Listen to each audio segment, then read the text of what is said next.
So last time we finished on Weaver. Weaver, sorry, I need to use your names again, don't I? Dylan being brought back to the Horwood house after being captured in the first encounter, bringing in with him 4 new friends, as they look like now, and they were bargaining with you guys to get rid of the bandits that were in the house for the safe release of your friend.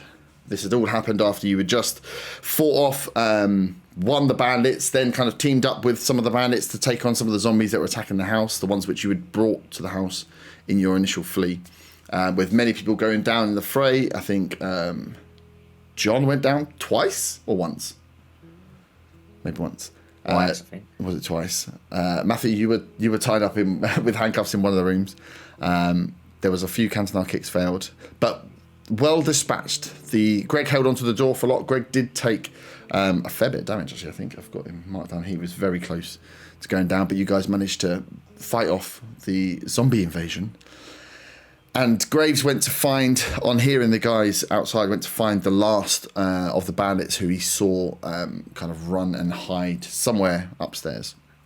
On kicking down the doors, trying to bring this bandit out of hiding. He came to the last door, booted it open, and waiting for him was a crouched bandit who lunged forward with a lance, piercing him in the stomach and knocking him down to the ground.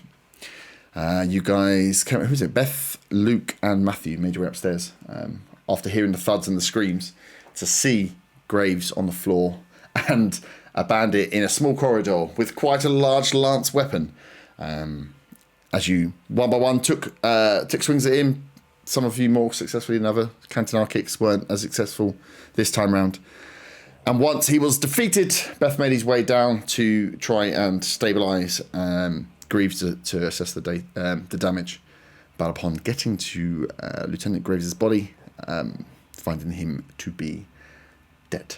No sign of life, no pulse, and the 4 covered in a pool of the blood as he bled out from the stomach wound of the lance. And that is where we will pick up. Beth being first on the scene, being a somewhat shaky character when it comes to death, especially I think he's only just getting around to the idea of killing the zombies, to see someone that had been around the last 4 days and been a character of strength die, and having that man's blood on his hands. Luke and Matthew, you see him step up, kind of turn around to look towards you, and just runs into the bedroom to the side. I haven't got the cameras on, but yeah, to one of the bedrooms, and you hear the door slam behind and stuff start moving as Beth barricades himself away, just covered in. And as he turns around, you see that his hands are fully red and covered in blood as you're kind of getting to assess the situation.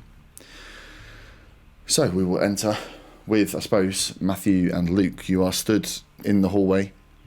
You know downstairs there's a little bit of noise as John and Greg were bringing 2 of the guys in to check the surroundings. Dylan, you're outside with 2 other colleagues. But Matthew and Luke, you're sat in front. You've seen Beth stand up and rush into this room and start to barricade himself, and Graves lying dead in front of you. So has he announced that he's dead? Yes, I think he did at the end. Where's Beth gone? He just rushed into that bedroom. I think we'll give him some time. He's not gonna handle this very well, I don't think. Just leave him in there for now. Go grab a sheet from the other bedroom and cover up Graves' body. Okay, I'll go grab a sheet. Mm-hmm. Cool. So you guys go into the bedroom. It's easy enough to pull some sheets out from off the bed to come out and start tending to the body.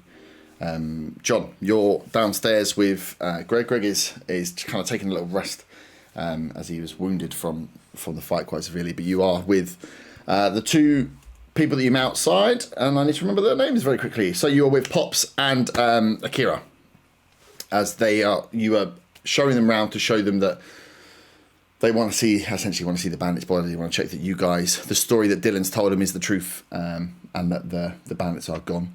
And you guys, of course, kind of entered into the building as you would have seen the guys going upstairs to deal with what's going on.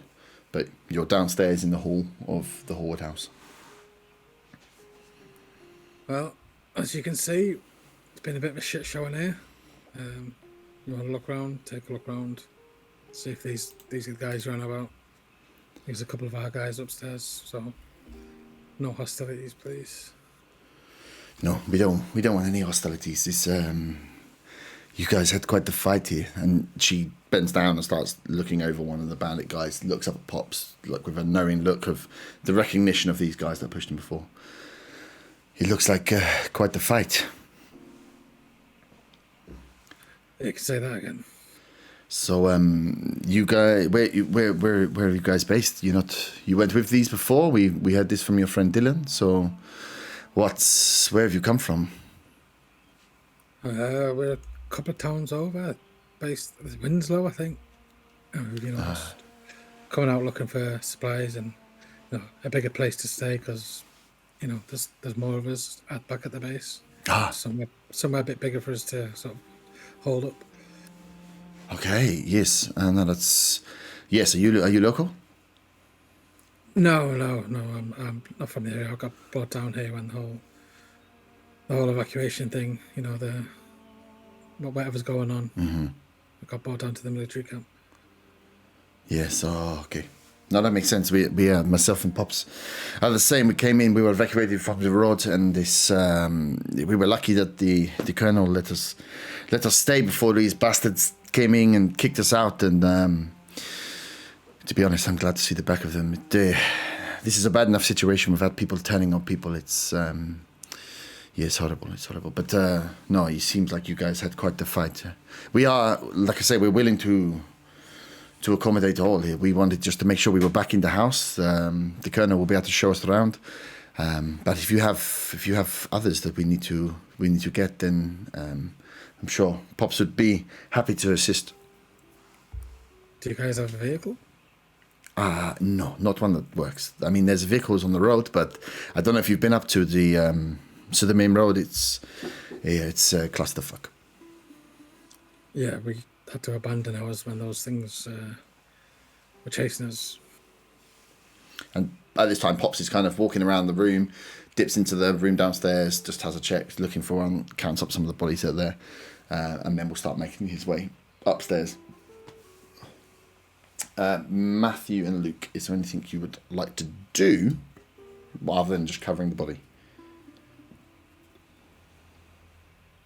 Could I try and, as I put the sheet on, try and sneakily get the gun without anyone noticing? You can. You can roll a sleight of hand versus Matthew, you roll a perception check.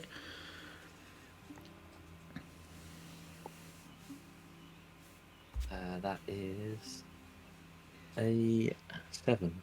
Oh, you're good at perception.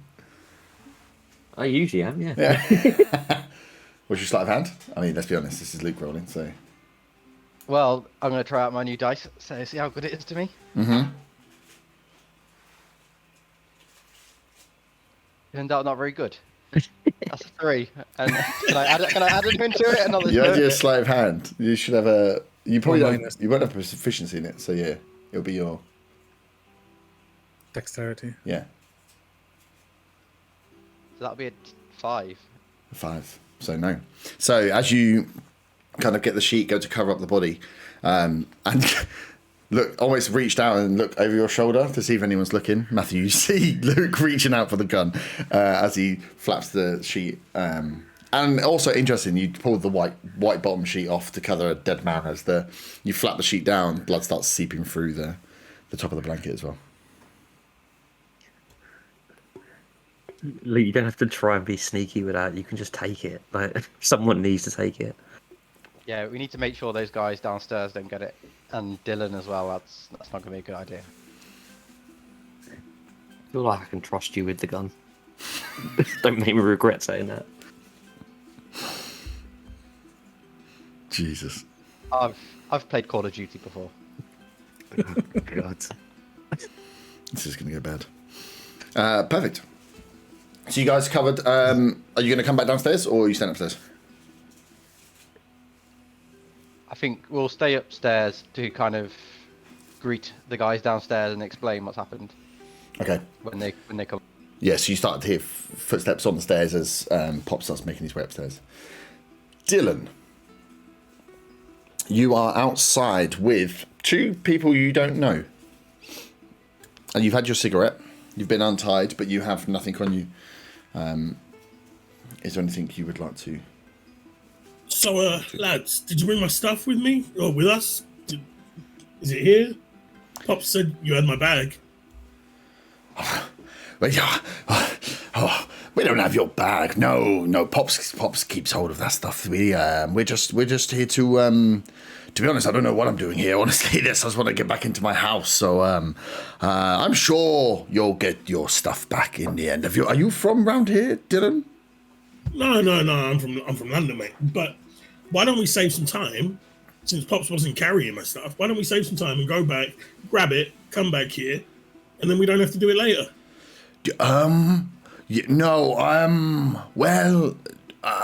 No, let's just wait for Pops because, Pops is in charge of these things. I don't really, and he looks across to the other guy, who has been almost mute the entire time.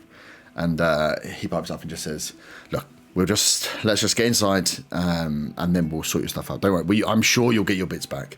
But we're not going to go back now. We need these guys to keep us safe.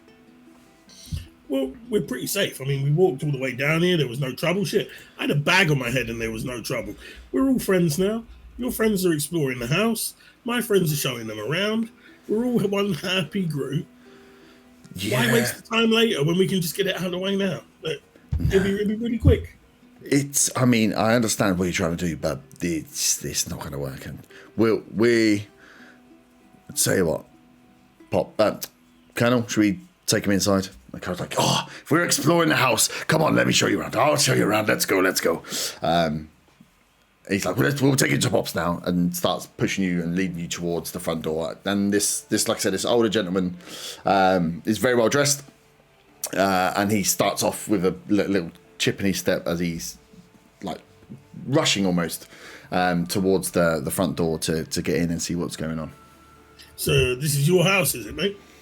Yes, it's my house. Been in our family for many, many years. It's been lovely. We normally open it to the public, and when this all went down, we had people come in from the road, and we were looking after them. And then these guys turned up, some with guns, some with bats, and they just threw us out. I don't really know what was going on. It was horrible. It was fucking criminal scum.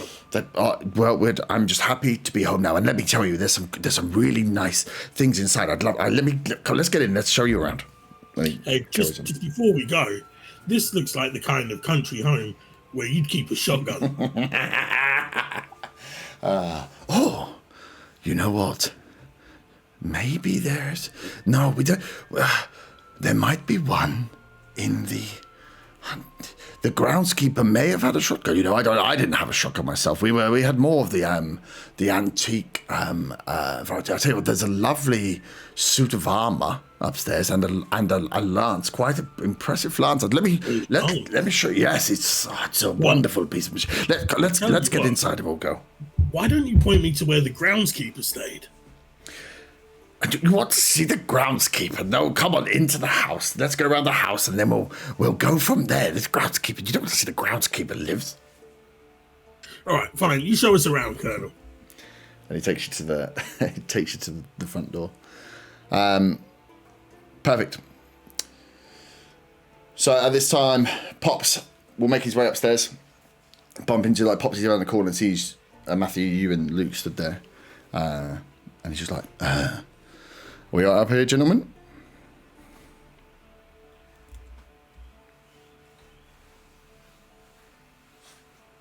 Matthew, Luke, hello.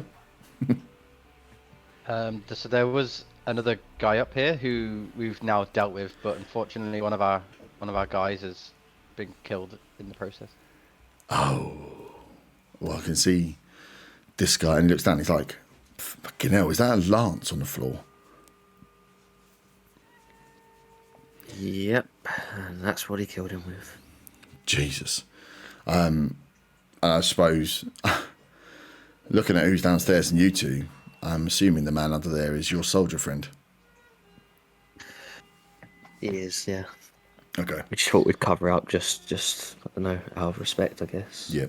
No, I understand. Have you guys dealt with, I mean, other than the, dead things trying to kill you, have you dealt with death of people before? Do you want to handle this body?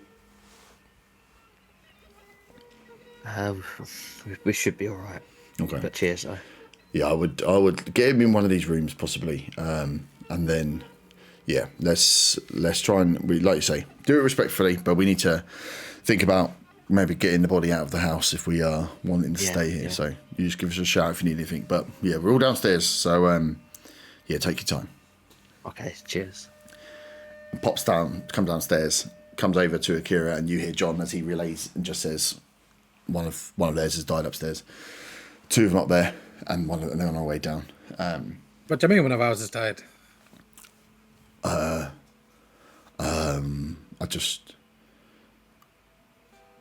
think you should maybe go upstairs. It looks like one of yours has fallen, possibly. Shit. Hey, John, go check that shit out.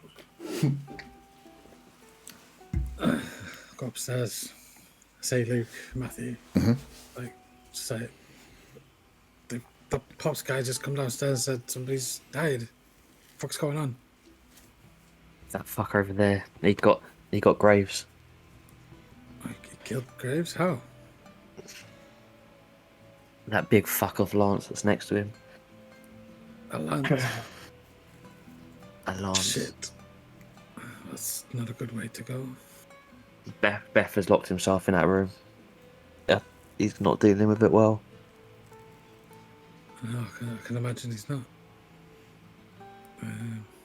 Yeah, we need to take the body outside. We covered him up for now, but yeah, we did the respectful thing. Yeah, I mean, I know it sounds a bit dark in colours, but we need to kind of get any useful stuff off Graves before we I mean, decide what to do with the body. Do we need to finish him? Because is there a chance he could turn? I don't know. I mean, if he's outside, then it's a bit safer. I mean, he wasn't infected, as far as we know. I mean, I don't know how it works. We don't even know how it transmits or anything, do we? Yeah, that's true. One of you, or that's probably one of you, could roll a medicine check if you want, just to, as you were there with the body. Yeah, we can do. Mine's up last. That's a 30-20. Ooh. So yeah, as you're kind of going through this conversation and you kind of take another look at Graves and you're looking around his body, you note that the main wound was the one right in the stomach with a lance, and check in because he was quite well covered with the kind of armour and uniform that he had on. You can't see any other wounds that might go in there, so you're like, okay, well, there's no other. It looks like he was definitely killed by this lance, and it doesn't look like any other things there. But whether you're 100% secure in your knowledge of what would turn and what wouldn't turn, you can't say. But looking at him, you're like that. It was definitely the lance that killed him, and he doesn't look like he's taken any other bites or scrapes, or he hasn't been ripped apart by any of these attackers the way you saw Soul and the guys in the garage get kind of ripped apart.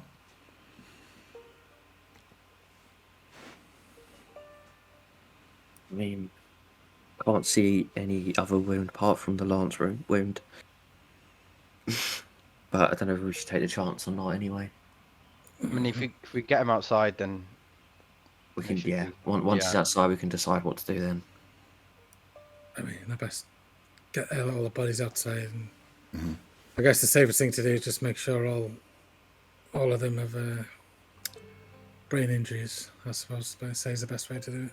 And just gonna have to burn them, I guess. Yeah. I mean, if we want to stay here, we don't want a pile of dead bodies stinking the place up, do we? No, not at all.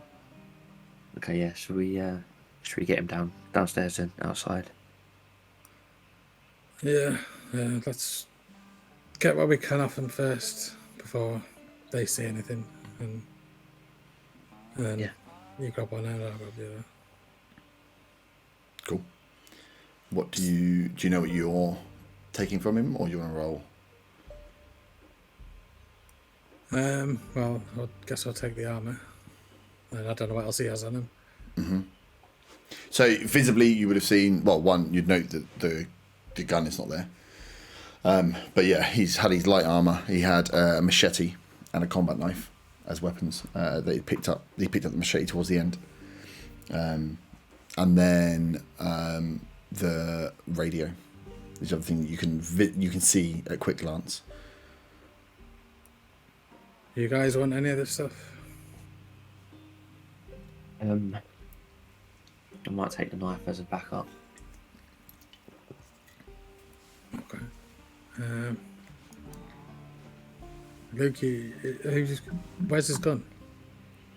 Yeah, I got the gun because I need to make sure that the other guys don't get it, and I don't think it's a good idea for Dylan to have it. Yeah, that's probably wise.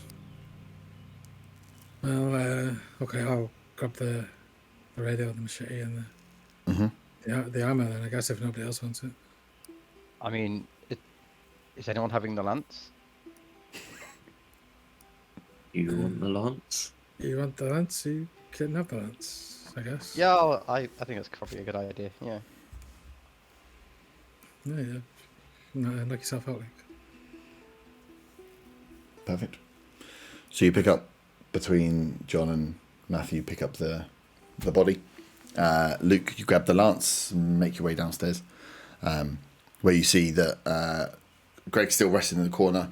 Dylan and these two other guys have just kind of entered, and Pops is moving some of the bodies around.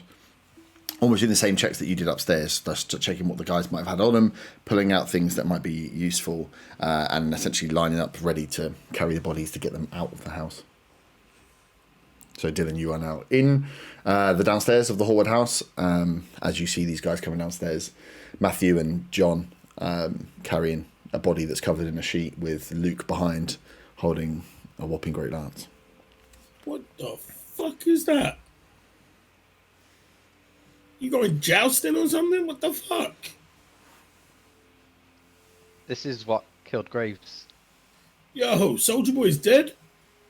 Yeah, one of those guys got Ain't that a bitch? I don't sound too happy about it.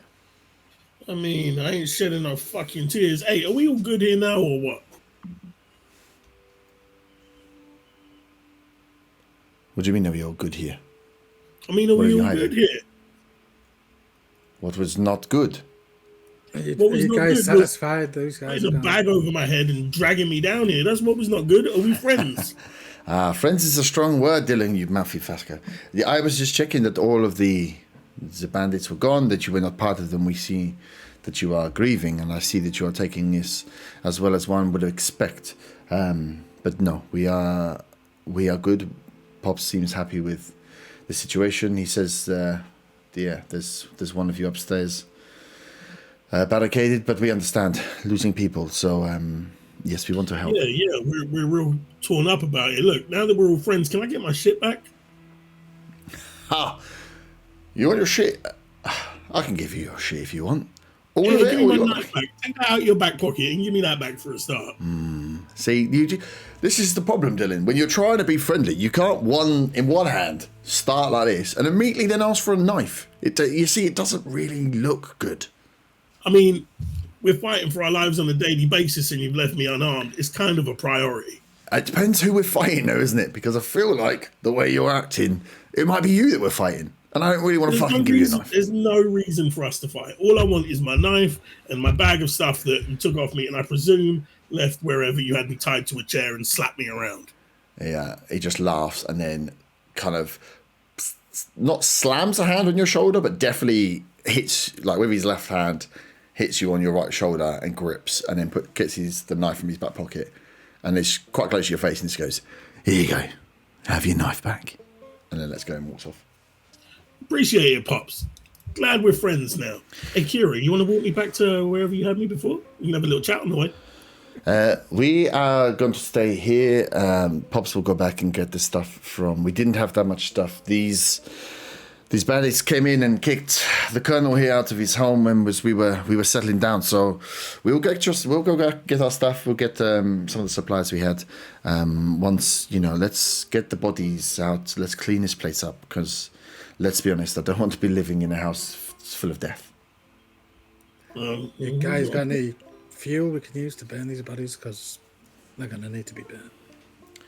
And then the colonel kind of pops in, and if you guys haven't seen, he's a older gentleman, slightly portly, probably like late 60s, early 70s, and he's like, "Oh, fuel. Let me think. No, not really. There's some stuff we could probably burn, though, if we could get some stuff out of the thing." And he goes, "Oh, the lance!" As he sees Luke coming in with the thing, he's like, "Dylan, this is what I was talking about. The lance. Look, it's a wonderful weapon. I see that you found it already. Does anybody seen a suit of armor?" No one's seen the suit of armor, but I tell you what, you tell me where the groundskeeper shack is, and I'll go check for some stuff we can burn these bodies with. The groundskeeper's shack. He's not going to. He doesn't have the fuel. He's a groundskeeper. He has a lawnmower and stuff. He looks after the grounds. Honestly, Dylan, you're a funny little man. And he taps you on the back and walks. You'll give you a shotgun, you motherfucker. Cool. So they start prepping the bodies. Do you guys want to, as they're going through and pulling all the bodies, I think we'll take all of the, what the fucking hell are they called? Bandits. All the bandit bodies will be collected and pull them outside. And as you see, Pops is kind of doing the same thing that you had done, the checks and pulling stuff out. You find 2 machetes, which can be given out to anybody, and shit, excuse me. Yeah, I'll take one of those. And then 3 leather jackets. So they're jackets they were wearing. Leather jackets will give you a AC of 11 plus your dex modifier. What about the light armor I took off, Graves? The light armor is a 12 plus your dex. The leather jackets, if anyone wants to take the leather jackets, just so you wear for gameplay reasons, you will have disadvantage on stealth checks because you're wearing a leather jacket. I'm going to leave the leather jacket, but I am going to grab one of those 2 machetes. Mm-hmm. Cool. If my dex is a minus, do I take that off? Yeah. Or, that you. Or count it to 0? No. You minus it off. That's why you need armor. If your dex is minus. Okay, so I'm just back to square one then. Might not be better using I'll take one of those leather jackets. Mm-hmm. Anybody else want this armor? Because it doesn't really do much for me. Dex. Your dex is -1. Right, we'll check what we're doing on. Okay, cool. The machetes as well are 1d6 / I think did I post it in the chat? I'll post it through the details for the combat. Are they a simple weapon? No, they're martial, so you won't add your proficiency if you use them. So I think only Graves had martial melee. I have martial as well. Oh, you have martial melee. Okay. So if you've got martial, then you'll be able to use it with your proficiency. You get it from the fighter, didn't you? From Yes. the archetype. Yeah. What the hell does a lance come under? A lance is a martial melee as well. 2-handed weapon, 1d12 slashing damage, and it has a reach of 10 foot, but you roll at disadvantage at 5 foot. So you essentially in combat mode, you will roll with advantage if someone stood right next to you, but you can swing at someone a whole square away. And it does a lot of damage. But again, martial melee. So if you don't have martial, you won't be able to use your proficiency. But what that means is you don't add your 2 to your roll. You still roll and add your strength, but you won't add proficiency as well.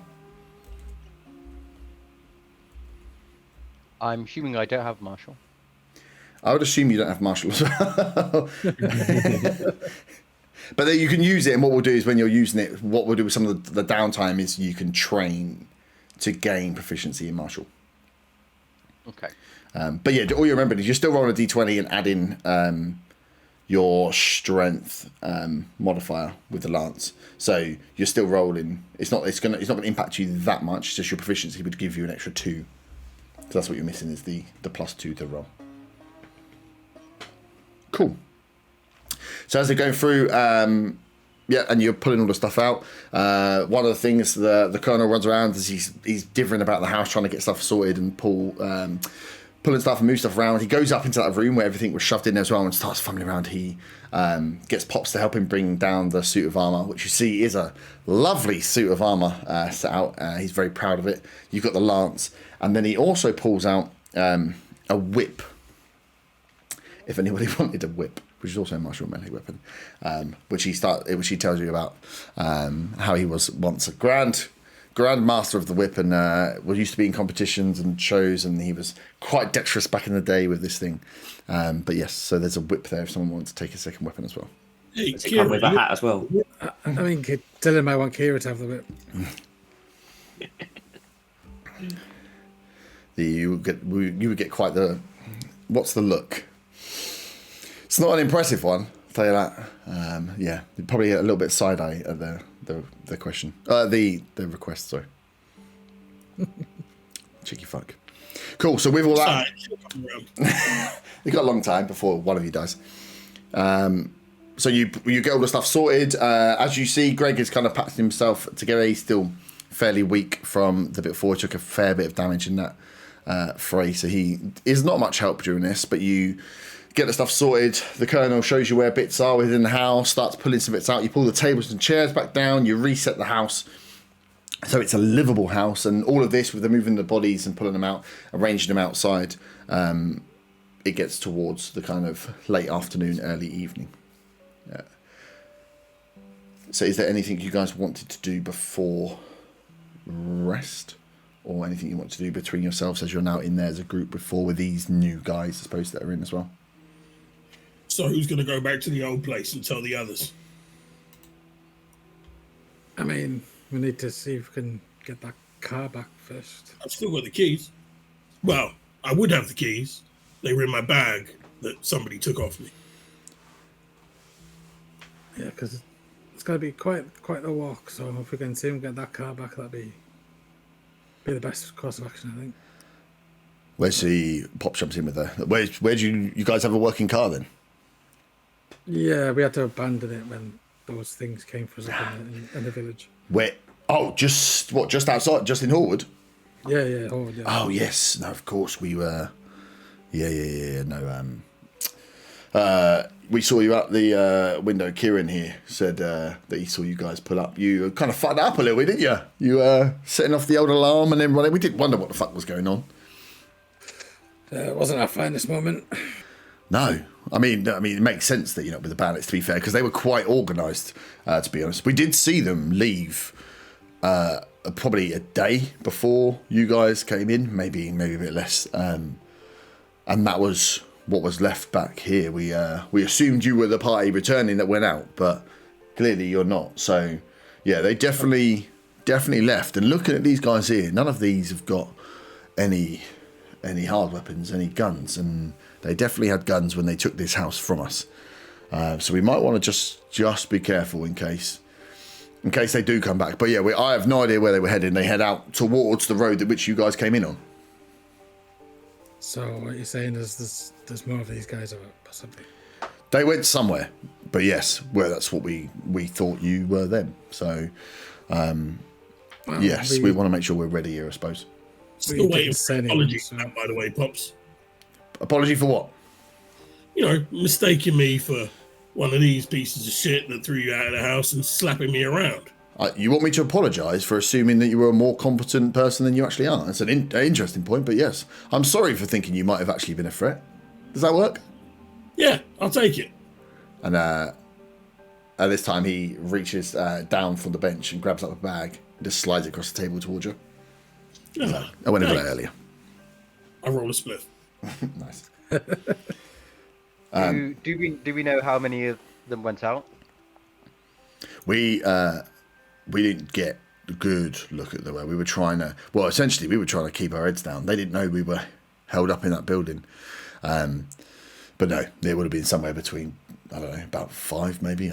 Who knows? When we were in the house and they came in, it was during the night, forced entry on the house. To be honest, we were a little bit naive. We should have been thinking more about people coming to get us, but we kind of thought locking the door would stop those undead fucks getting in. But no, came in the middle of the night, guns blazing, round us up, threw us out. One of the guys we met out on the main road was shot as part of the fray, and we got out with those that we could, making sure the colonel here was safe. But yeah, they weren't very nice. But I would worry that we haven't seen them back yet. But you having a car is useful, so I suppose getting that car is a priority for tomorrow. Well, yeah. I mean, if that's the way they went, who's to say they won't notice that car on the way back in? Yeah, that's a good point. But I've got the keys.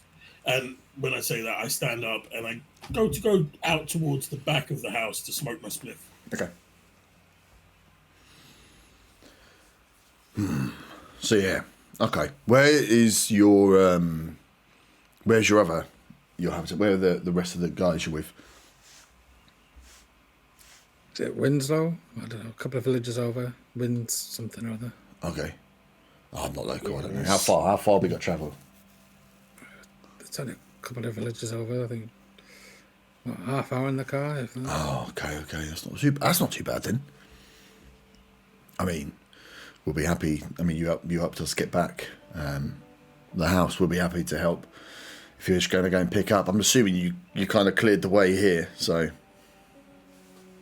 Well, we kind of had to go through one of these hordes on our way. Okay. Have you got Who knows what it's supplies? like now. We're a bit light on supplies. How are you guys doing? We're not great either. We've got some stuff, but not a lot really. Okay. Well, I think if you guys have got a plan, like I said, we're willing to help. If we can get that car, that would definitely speed it up. But I suppose if it's only half an hour in the car, we could do it on foot if we needed to. If we left early. It's definitely something for the morning. I definitely need some rest. I'm not feeling too great. Yeah, you all look a little bit fucked up actually. And this is where you see Greg is kind of almost like asleep at the table in his recovery. As he was a little bit battered and bruised. Can I do a quick medical check on Greg? Yeah. Want a medicine check? Check whether he got in or anything. Mm-hmm. Oh, natural 20. Oh, natural 20. As you go just check on him, and he's super groggy. I'll give you a check over, and he's like, oh, okay, and kind of sits back and looks. And as you sit him up and look, his whole top, which was white at one stage, is now brown, and then you notice the brown is more like the blood stained of his and maybe other bloods. And you can feel there's like a much wetter patch over one of his shoulders, and as you kind of peel back the thing, you see what does look like they're like deep lacerations of a bite. We got any? I haven't got any bandages or anything. Has anyone got any bandages? It's probably some in this medical kit I've got. I'll throw it over to him. Mm-hmm. So yeah, I just try and bandage up what I can of that area, and I head back over to John and just whisper to him. Mm-hmm. I think he's been bitten. Well, doesn't necessarily mean anything yet. Just Oh, that's keep true. keeping it Actually- in. On that note, actually, how are you doing? I've been better. Been had the shit kicked out of me today. I'll see how I am in the morning. And I'm just going to come over. Is Greg okay? He's okay for now. Okay. Just gotta keep an eye on him. Keep an eye on everyone, I guess. Well, we need to work out what we're going to do with Graves as well. Well, like the rest of them, the best thing's just to see if we can burn them, I guess. Otherwise, it's going to cause one hell of a stink. I mean, should we bury him? Like, give him a proper burial? I mean, if there's a shovel about, I guess we could. Do we need to? I mean, is a fire going to be hot enough to burn these bodies? Anyway, that's something else not really thought about. I mean, have we got any tea bags? You're such a fucker. Beth may have some upstairs if you can ask him. I mean, there's some back at the base, I guess. But yeah, no. Do we need to finish him off? If you get what I mean. I mean, I guess that'd be the wise thing to do. Make sure they're all finished off. Okay. Cool. I'll go and do that then. So all the bodies, Oh, including oh, graves yeah. for now, are wherever you put them, outside, back or front. Okay. Because it's up to you guys to decide where you would have carried them. I'll go and help you, Matt, and we'll do this unsavory task.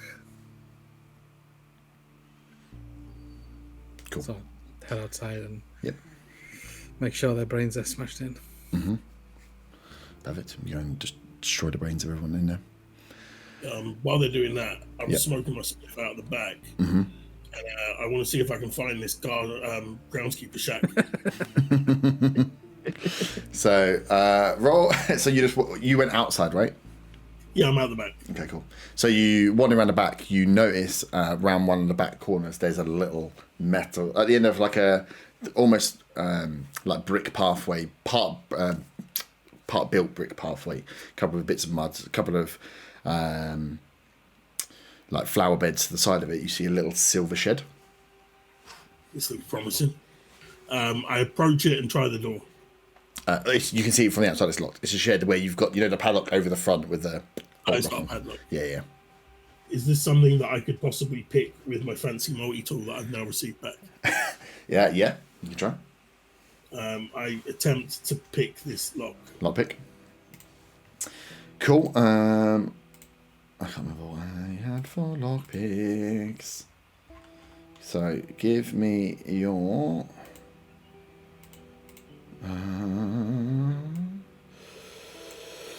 Dexterity lockpick check. So it's a dexterity check with your D20 with your dex modifier. Just Dex, okay. Yeah. 9. 9. You get the multi-tool out and you're working in a lock, and it's not a very strong, like a basic lock. It's just a round hook one, and the frustration that you feel like you're close to getting it and you're just not getting it with this thing is probably more annoying. You're like, this is a simple one, I should be able to do this, and then you're stuck in there jamming. You think, oh, fuck's sake. Pull the tool out. You are unable to unlock the lock. I do want to have another go at the lock, but I'll probably have to wait until other people have done some stuff.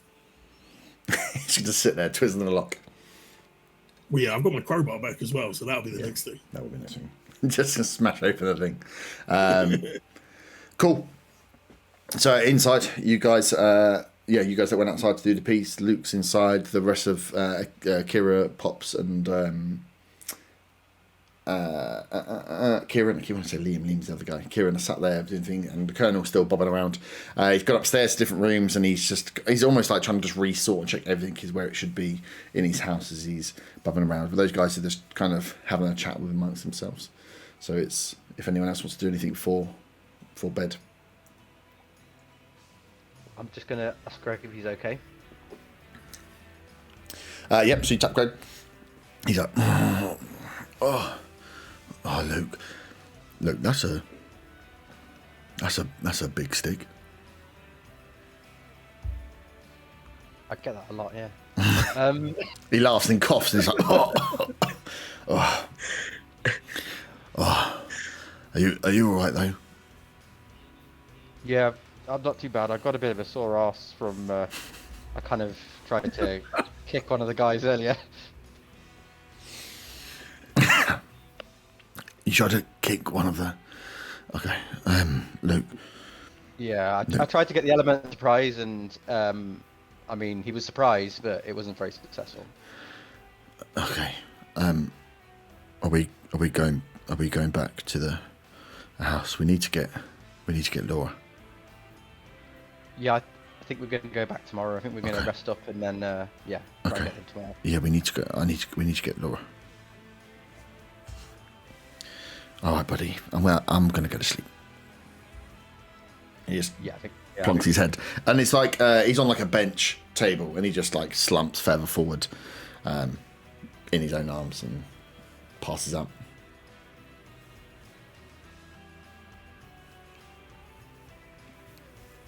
Any more from the outside crew, or around to the crowbar on the thing?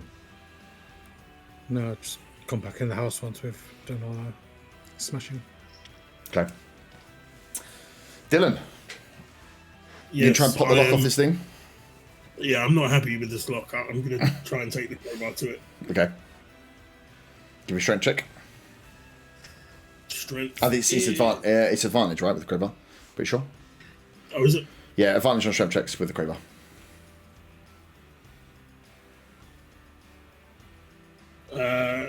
That will be 13. 13. Easy enough. So you wedge the crowbar, and because it's a front padlock over, so you don't take the lock off, you just take the hinge off. So the screws pop out from this metal door, this metal shed door, and the little shed door opens a little bit. I'm into the guard check.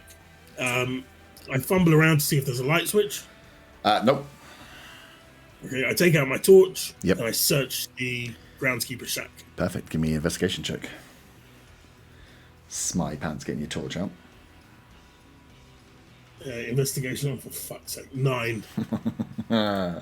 9. Cool.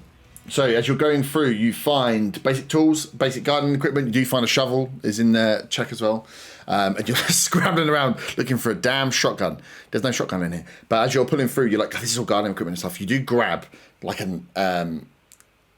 loose, what would it be? It's like almost like a drawstring bag. And you grab it and you think, and as you open it up, you're like, what the hell's in here? And it's like a net. And you're like, okay. It's just a big, what would be probably thrown over to protect crops or something, but it's quite a large net. You'd probably be able to like cover a few people with it if you did. And you're like, oh, that's interesting. So you find a net. I've got a large net in the A bag. large net. That's not a shotgun. It's not a shotgun though, because it's a gardener shit. Damn it. Colonel lied to me. Motherfucker. Colonel doesn't lie. He's a lovely old man. I exit the shed and I have a quick scan to see if there are any other places of interest in this garden. Cool. Now as you look around, there's nothing wrong with it. There's a few flower beds on the back, but most of it is just like wild garden and open, and out the back is all the trees that were there before. You actually see bits of splats of blood where a few of the guys had been carried off from where the bandits were taken down before, but it's more just open wild fields that carry on for quite a while out to more fields. In that case, I'll head back into the house with my net. Cool. So you arrive back in the house, and as you all come in and you'll kind of sit down, the guys are there. The colonel comes downstairs. He's like, "Okay, so everybody, I've been running around. I've got all the bedding that I can find, and the sheets and the pillows and everything else that might help. And it's upstairs. I can't bring it downstairs. So if we grab that, I think we can all find some space to stay tonight. And I thought you might need this. Here's some whiskey." And then he gets out a couple of bottles of whiskey and some glasses, and he's like, "I think after the day we've had, a celebration, commiseration is probably due. Thank you for everybody for getting me back into the house. This is amazing. But yes, we have lost people today, and we should celebrate their lives. So, drink." And offers you all a glass of whiskey if you want it. Yeah. Yeah, I'll take it. Drink it down in one. Oh, someone's thirsty. You have another one. Don't mind if I do. Sweet. Yep. Matthew, sorry. I'm going to ask the colonel if do you have a shovel anywhere? In the shed, The gardener's shed, maybe the groundskeeper's shed, maybe a shovel, maybe. I don't have a shovel, but there's probably one in there because that's where all the gardener kept his equipment too. So yeah, before I'm walking back into the room. But also, you had already been in there, Dylan. Oh yeah, there's definitely one in there. I just haven't fucking looked. Yeah. all right, I'm gonna quickly before going for a rest or whatever, go out, dig a hole for graves. Cool.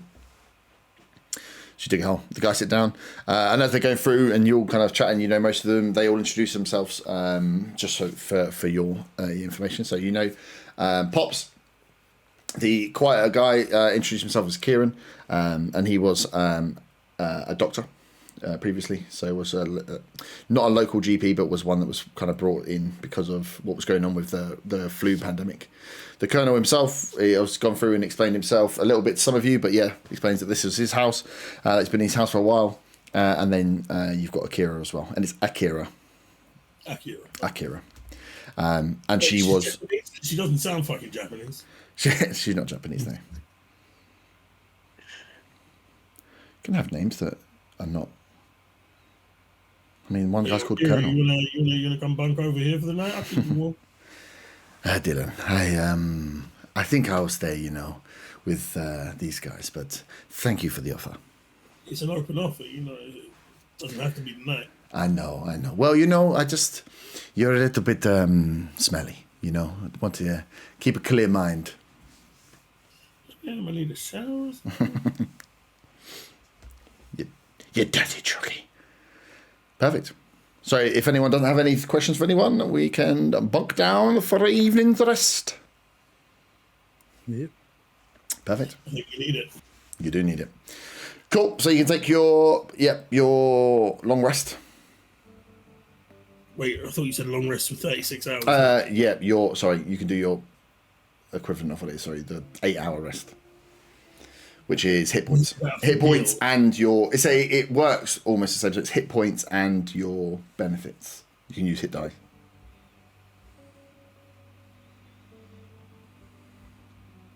Nobody's keeping watch for the night.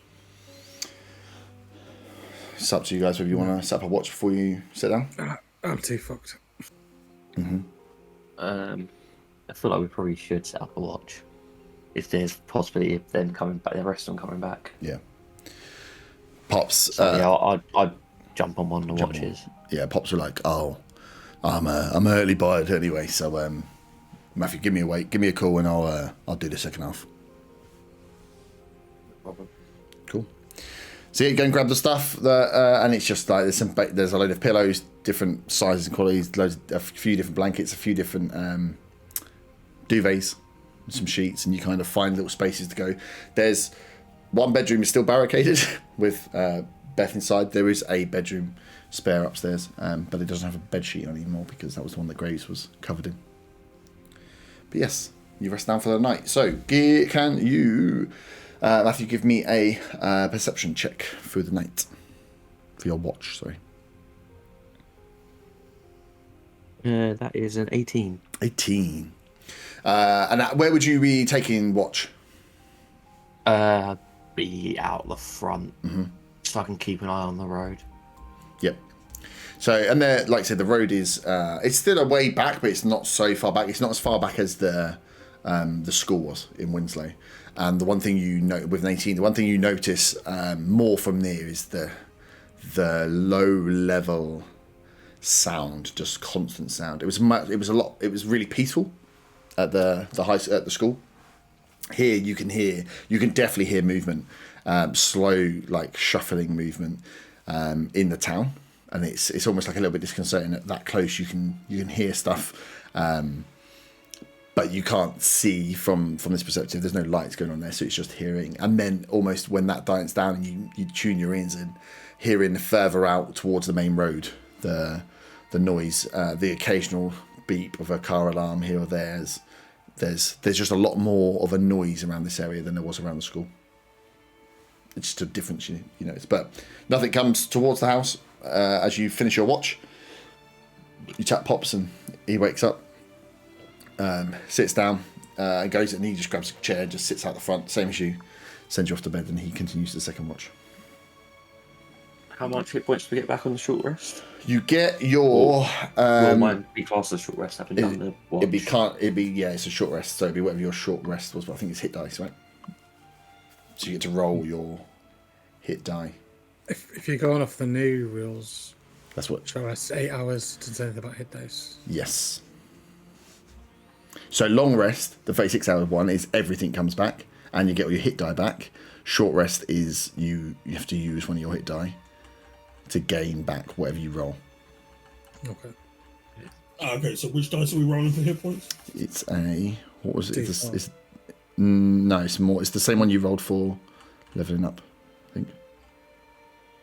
That Yeah, was, Yeah, 1d8 per character level. Yeah. Oh, okay. So you're at level 2, right? So you have 2 hit die. So yeah, so sorry, we'll go through this mechanic wise. So you get 1d8 hit dice per character level, and you get to use them. So you on all your sheets you should have 2 still spare. You can roll one now. If you roll a 1 and you want to use your second one, you can roll both of them in this session. But that means you've got none left until you take a long rest, and then you get 2 hit die back. Oh, I see. Yeah, Okay. and then It's hit die plus Constitution, right? Or is it no, not? it's just hit die. It's just a hit dice. Yeah, I'm pretty sure it's hit die. Yeah, the points is plus your Constitution when you're Yeah. determining your HP. So I can roll 2 dice, add them together, plus Constitution. No, just the 2 dice. For regaining health, it's either hit die or health packs. Right, okay. But yeah, I've so used both of mine, and I've got back 5 HP. cool. So you just keep track of it. So you only regain hit die on a long rest, which is 36 hours. The reason it's 36 hours is it's a sleep in a day, rather than just a sleep. So yeah, if you guys all use your hit die, it might be like the next night you're like, well, let's take a whole day here, and it could be you take a whole day from the morning and then the evening, and you start again in the morning. But you need to spend a whole day at the base and 1 night's rest, and it needs to be in safety for a long rest. So you can't just do it at the side of the road. Yeah, I've used both of mine and I'm up to 9 now. Okay. Making So you... what am I rolling Yeah, again? same as well. What? So it's whatever you want. So what's your HP at now? It was at 4. 4. So you're going to go to sleep. So you've got 2 hit dice. So you can use one of them, which is just rolling a 1d8. And then whatever the number is, increases your hit points. You can even roll the second one if you're not happy with where you are, but then you've got no more left to use on any short rests until you sleep for a longer period. Or you can use a health pack, like a med kit or a first aid kit. So it's up to you what you roll. I'll try and roll a d8. Try. I'll try and roll a d8. Oh, failed. Yeah, Okay, so I rolled a 5. Mhm. So is that 5 hit points? So you just add 5 hit points on, yeah. So you go from 4 to 9. Cool. Cool. So yeah, the idea of just with the new rule, so you'll have a quick rest, which is your 1 hour now, which is you can only use hit die, so you don't get back any of your special, because I know some of you will have second wind and all the other bits, right? So on a quick rest, you only use hit dice. On a short rest, you can use hit die and you get back your whatever you would get back on a short rest. Yeah. And then long rest is you get full health and you get everything back. So on the 36-hour rest, you'll get your things back as well, your hit dice back. It's just a way of making you take time to recover. I'll use my bonus then as well. Did you get it back on a short rest or a long rest? It's durable, so I think it's both. I just can't use it in between. Okay. Yeah. I don't know if somebody wants to be able to double check that for me. Yeah, we can double check. I've got the wrong mouse. Yeah, so what we want to try and do is,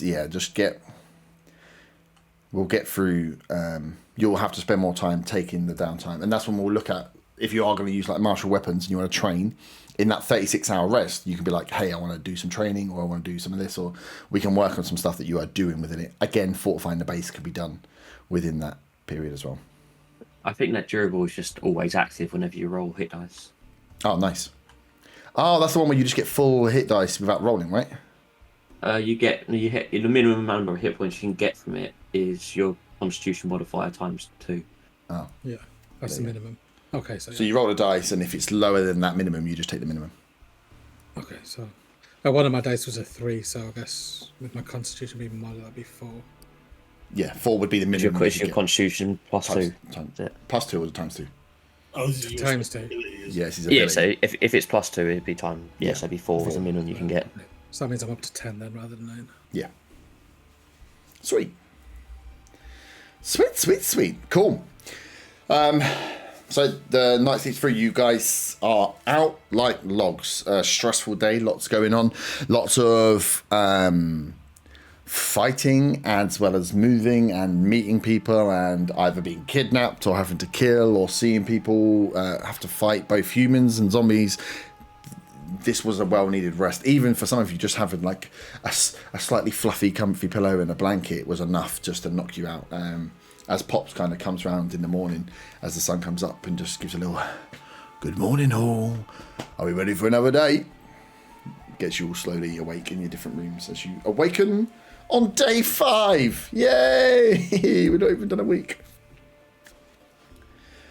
So he's like, well, as you all get yourself up and going, nothing happened during the night, which was good. But there's definitely some movement of something undead in the town. So if we're going to go out and get this car, we probably want to work out who's going, get a little scout, and maybe head out before it gets too warm.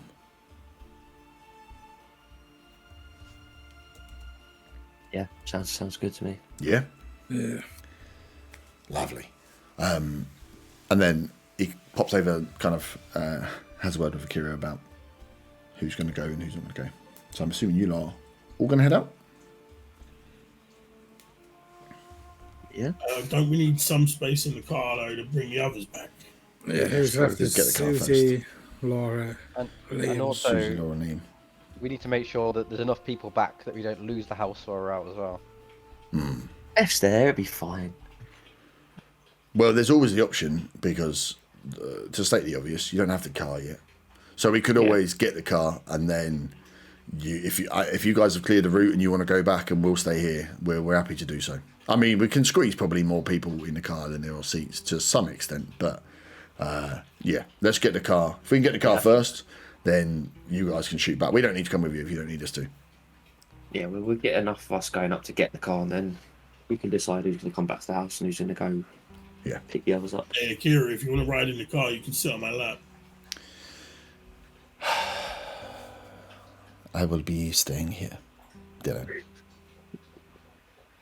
I mean, suit yourself. Crash and burn. Cool. So who's you're going to ride up to the town?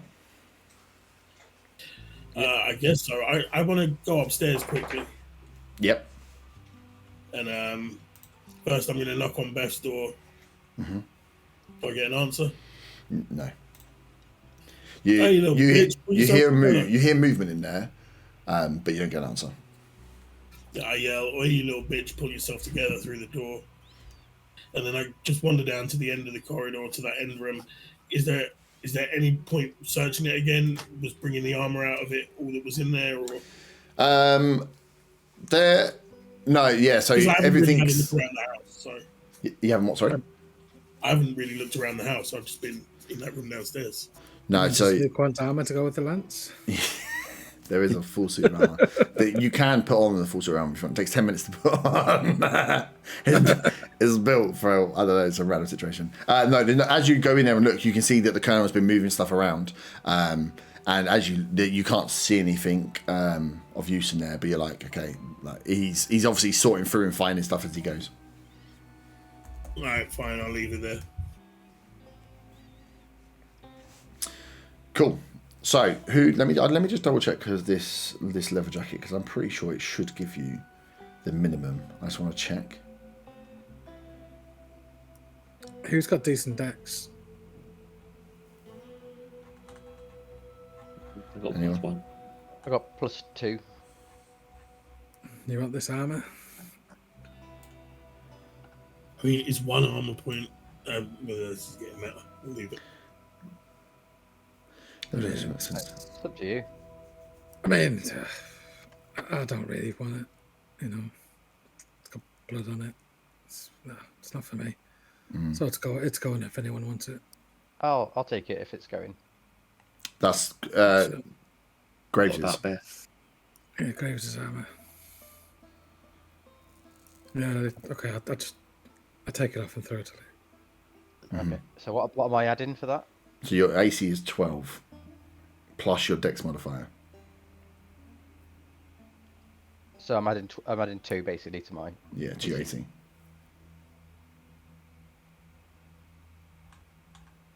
Cool. It does say plus Dex modifier. I'll have a look at the rule because it shouldn't. I don't think the minus seems to be a red herring. It seems to be a pain in the ass, right? It feels wrong. It feels like if you're putting it on, you should get the minimum. And I just realised I can't make the rules up.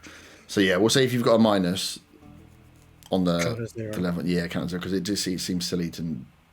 If you've got a minus Dex, it means you are easier to hit, and then if you put armor on, it takes off the benefit of the armor. It seems like seems counterintuitive. I like the fact that Graves' blood's on it. I was just like that. Oh yeah. Yeah, Luke's fucked up, man. Luke's fucked up, man. It's carrying the lance.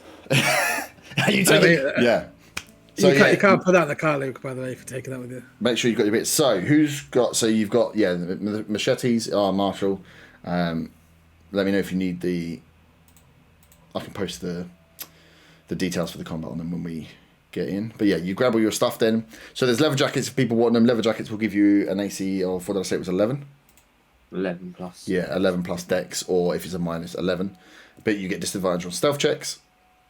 The tactical vest is 12. And then you've got, there's the whip there if you want that, which is just it's 1d4.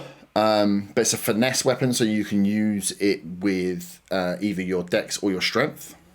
So it's good for people that have got a bit more Dexy rather than strength. And it has a reach of 10 foot as well. So you can do, a bit like the lance, you can do damage at square away from you. Is that a simple weapon or a martial weapon? It's a martial weapon, which just means you can't add your proficiency to it. If no one else is taking it, I'll take the whip. I knew it. We'll find you a hat at some point. You got them, and then machete's the same. Machete is martial melee, so you can't add the thing. Again, it's a finesse weapon, so it's strength or dex, much like it's just like an upgraded knife or dagger, and it does 1d6 instead of 1d4. Oh, cool. Yeah, I like the weapons that I can use my dex with. Yeah, and that's it with so only the lance at the moment. I think only the lance at the moment is a two-handed weapon. Yeah. It's only wants two-handed weapon, so the rest of you could have, and it's like we were saying with the guys before that have hammers. If you've got two hammers, a hammer can also be a thrown weapon. So as long as you've got one and you collect the one you've thrown, you can throw an attack. You will be able to have the machete and the whip to interchange what you're using as you go, Weaver. So if you're two-handed, that you have to then you can't have a two-handed weapon and then pull the whip out unless you actually equip the weapon. So it gives you a bit of versatility, and then we'll work on shields. If anybody wants a shield, we can work on how you would make a shield. But a shield again could be one of your handed items, and it will give you a +2 to AC. Just helping you guys, giving you some AC, giving you some weapons for no reason. Just running around trying to look for a shotgun. Maybe you can't find one. Maybe there is a shotgun and he's just going to give it to someone else. I don't know. Who even knows? Waiting for Luke to do a cheddar bob and shoot himself. Oh, waiting for fucking Luke to do that. Yeah, he's going to do it. For sure. Right. So you guys are going to head out towards the town. Do we want to take... let's take a quick break there, because I'll get the town set up. Map. So have a quick wee, and then we'll be back in, 5 to 10 minutes with the map of Horwood and your vehicle. Yeah. Sweet. All right. I will speak to you guys in a second. Right. Are we ready? Welcome back to the Horwood. You wonderful bastards. So you guys, you're all back, right? David. Mm-hmm. Yeah. Perfect. Cool. So I think I had this map round the other way last time, but this is the road up towards the Horwood house. This is where you left your car. You attempted to break into this house, failed, broke into this shop, set off an alarm, ran that way. this is where you got pulled into here, Weaver. So as you guys are running in, you got pulled into this building, and that's what the guys were explaining to you. Those guys that you saw in the curtains that were moving Hayward, they were the guys that pulled you up. So they were held up in this big block, caught Weaver, and then went out. So the town is as it is. But you've got you guys, and Pops has come out with you. Akira, the Colonel, and Kieran have stayed behind. Is Greg with us? Greg's with you as well, yeah. Greg's adamant he wants to come. He's looking a little bit better today. A little bit. But yeah, he wants to go back to the house. Well, I mean, if Luke's here, then yeah, definitely. He wants to stay with his buddy. Cool. So here you are. I've just got the map there so you can remember where it is. But over to you guys. There's no combat afoot now. This is just what you're presented with. How would you like to proceed on this bright, early, fresh spring morning? A few clouds in the sky, little nip in the air, but the sun is out. It would be a wonderful day if the world wasn't filled with dead people trying to eat you. Well, there are still buildings we haven't searched here, right? Yes. The 3 housing buildings you hadn't. So these 3 you hadn't because you couldn't get in them. This one is cleared. It was a big office block sort of thing, and it had those guys in it. Pops lets you know that essentially they took all they could from there, and all they were living on really was like snacks from office vending machines. And there was office-based stuff in there if you want to go and look for something that you thought would be in a building. If we searched the shop after the alarm went off, I don't think we had time. You didn't have time, no. Assuming the alarm stopped now. The alarm stopped when during the fight. So, do we want to try these buildings before we look at the car, or what? well, I mean, we all can't go in the car, so I guess whoever's going in the car, go in the car, and the rest of us can loot up, I guess. There's no point delaying getting people. Well, I'm going to go back to that shop I broke into. I want to see if there's any small bottles of booze. I've only got 1 left. And, I like to firebomb shit. Yep. Yeah, it's fine. Cool. Is it just the one shop in the town? Or? Yeah. So yeah, from what you saw when you came in, it was mostly residential. There was this kind of like office block, larger block, the little shop, and then the signs that were telling you that this way was out towards the main road, the main dual carriageway, and that way was out towards the medical centre. Perfect. Who's wanting to go back to the base? Well, we need to. I don't mind going. I guess I'm driving. Yeah. Right, I'll stay here and search around town then. Yeah, I don't mind staying there. I guess Greg's wanting to go back to get Laura. Hey, Greg? Yep. Oh, yeah. But it's a 6-seater standard. You would probably easily be able to get 8 or 9 of you in. If you squeeze, like if you're just like we're going to take it slow and squeeze people in, you don't need to abide by the laws of the road. So I wouldn't worry too much about squeezing people in for the drive. Well. We've got to bring supplies back with us also. Yeah. I mean, I'm happy staying here. We're not going to get Beth's sofa in there. I'm sure there's enough sofas and stuff back at the house. Right, well, I'm going to search this fucking shop anyway. Cool. So what's your... you'll just deliberate where you go. You walk out towards the shop. Can you give me... What's your feat that you have? It's about not being surprised, I think it is, isn't it? Yeah, I can't be surprised by an enemy I haven't seen. Perfect. So as you walk out, walk up to the corner, you walk, and immediately as you step out, there is... annoyingly, I know I'm going to get a surprise round on you. There is, what you see as just shambling around as you stride straight out without listening. Whoa! You see 4 zombies as you hit this corner here, just milling about in the middle of the road as you step out. You because you can't be surprised, you don't get attacked straight away, but this one definitely at the front here clocks you. Notices you there. Fuck's sake. I guess, are we rolling for initiative? You've got one action, and then we probably will be here. Do we see them yet? No, well, it depends what Dylan does. Dylan, you all chat about what's going on, and he's just gone, I'm going to go to the fucking shop, walks off, and then he just stops at the corner. How closely bundled? No. God damn it.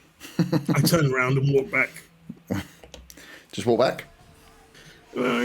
Jog back. Okay. Lads, get your fucking weapons out. Oh shit, here we go again. Woohoo! Yep. Get my lance ready. So as he comes back to say that, you see coming around the corner,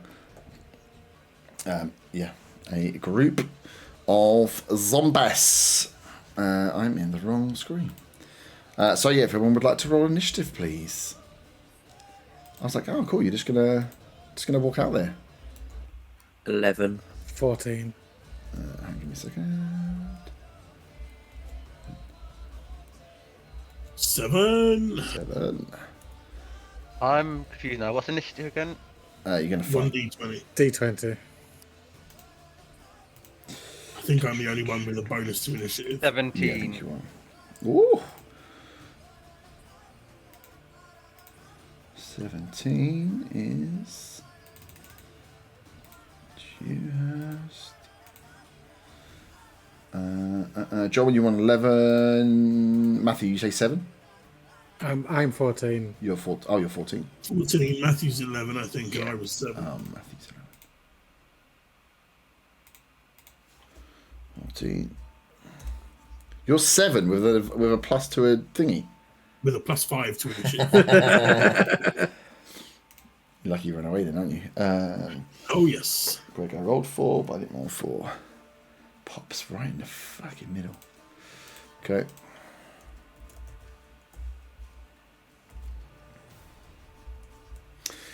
Cool. So Dylan, you see Dylan step forward, stop, turn around, and just a little jog back. Says, "Get your weapons ready, boys." As just come in and starting to move around the corner, moving. They know your presence is there. You see they're moving with purpose towards you here. We will start off with one of them. Right.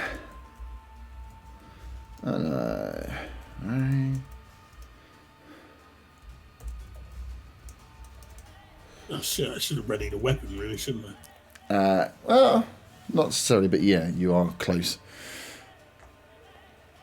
So, as you've said, get your weapons ready, this zombie come around the corner. It rolled high on its thing, but only rolls a 9 plus. Fucking mouse. Hang on. I think it's an 11, but let me double check. It is 12. Which equals my armor class. Which hits. Meets it, beats it. That is. That is 4 points of damage. And you are grappled. Welcome to your first fight, Dylan. How's it feel? Oh! Okay, he's in there fighting. Should have been hiding at the back. God damn. You should have been. Your need to search and get alcohol was the thing that made you eat. It's funny because straight out there, you were so confident. Luke, you're up next. So you've seen this. You've seen Dylan say get your weapons ready, and you've seen this one come around the corner, jump, and hit Dylan from behind, and he's got him grappled. Okay, I'm gonna get as close as I can with my weapon that I can hit and poke it. Do not lance me. Which weapon? Wait. So if you're using the lance, you don't want to be next to it. You want to be 1 square away. So you could go to this far side and swing round. So that would be within 5, but that would be disadvantaged with the lance. So you can step back to hit with the lance, or you hit with your other weapon. But the lance is a two-handed weapon, so you've Well, got, you could shoot it. I'll go for you can go gun and knife, or you can go for lance. But if you have got the lance, you're gonna have to like leave it on the side whilst you're not using it, and then come back and pick it up. At the moment, I'm just going just lance. Just lance. Nice. Sweet. So yeah, if you stay 5 foot away, so you're outside. The good thing in that is you can stay 5 foot away at a distance, and you can move away after an attack. Because as long as you would be stepping outside of their attack range. You're always outside their attack range at 10 foot. So roll your attack. This first swing of the lance. Yes. I'm rolling a D12, isn't it? No, D20 to hit. You got to roll your attack, and you're on a D20 plus your strength modifier, but not plus your proficiency.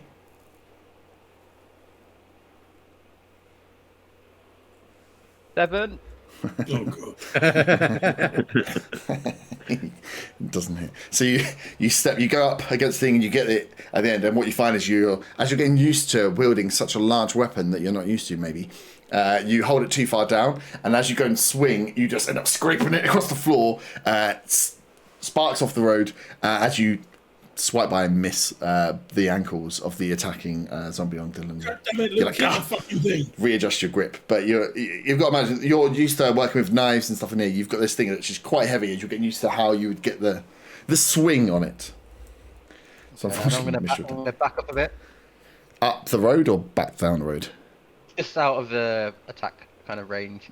Well, it depends where you are. You already are. You are from this one, but if you move this way, you're moving towards these ones, or you move back to where you started. I'll move back to where I started. Okay. Yeah, you can go back to it.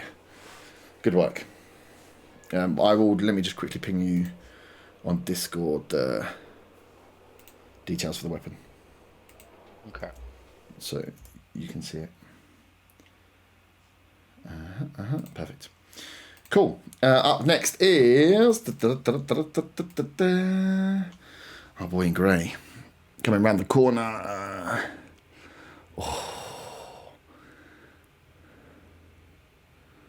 Who is there? Oh, this is not going to be good for you, Dylan. Because he can only see one person. I rolled well on initiative. Oh, that's a 12 plus. That hits, right? Yep. And he's already grappled. And he's already grappled. So this guy is going into... But you can only be bitten by the one that's grappling you, luckily, Phil. Oh, can you? I thought it was anyone. No. He's grappled. No, it's always the one that's grappled. So that's a 2 points of damage. Cool. As he comes in fight and poof, slams in again. You are still stuck, unable to move. Technically, you're double grappled, but you can't be double grappled. And it is round 2, John. How far can I move to the back two without a dash? So you're here. Your problem's going to be I'll have to go round. Yeah, your problem, you'd have to go around. So you go 5, 10, 15, 20, 25. You could get to like here, around here. So you'd just be stood in front of it. You wouldn't be close enough to attack. Okay, I'll go behind the one that's grappling Dylan and attack. This one? Yeah. Yeah. Yeah, without stepping into it, so you should be fine. Is that flanking it? It would be flanking, yeah. So I'd look to break the grapple.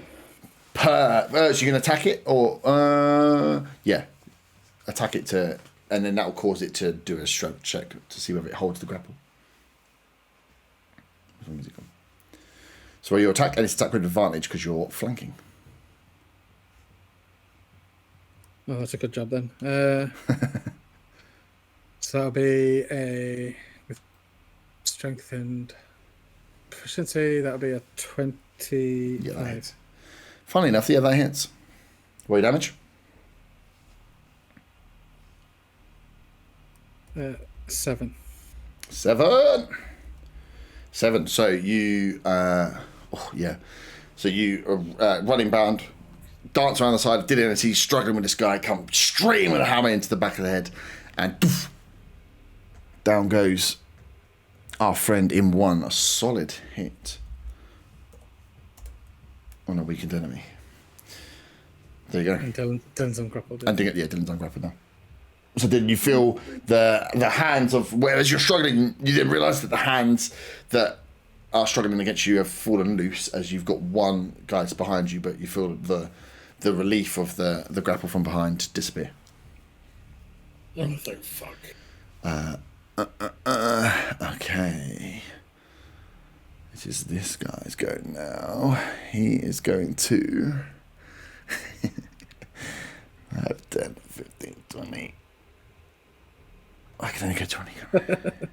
I feel like there's a vendetta against me here. Well, I don't know why there would be a vendetta against you. Can't think of it. Oh, that's a natural one. So this, as you feel the grip loosened after you've just seen John running behind you, the loosened there. You've got one to the right of you, and you look to your left as this one, and you just get enough sight to kind of step out of the way as a swing from your left hand side misses you by nothing. And you're like, get out! You're facing your teammates with your other party members with two zombies now flanking you. Matthew. With a nat 1, would that mean the zombie falls over? We could make it fall over, but I feel like that's a bit mean. Okay, fair enough. What, mean to the zombie? Mean to the zombie. I mean, what's the zombie done? The zombie's, not tried to sexually aggravate any of my PCs, not trying to steal shotguns, not crash cars. The zombie's just been pretty good, Fuck. Matthew.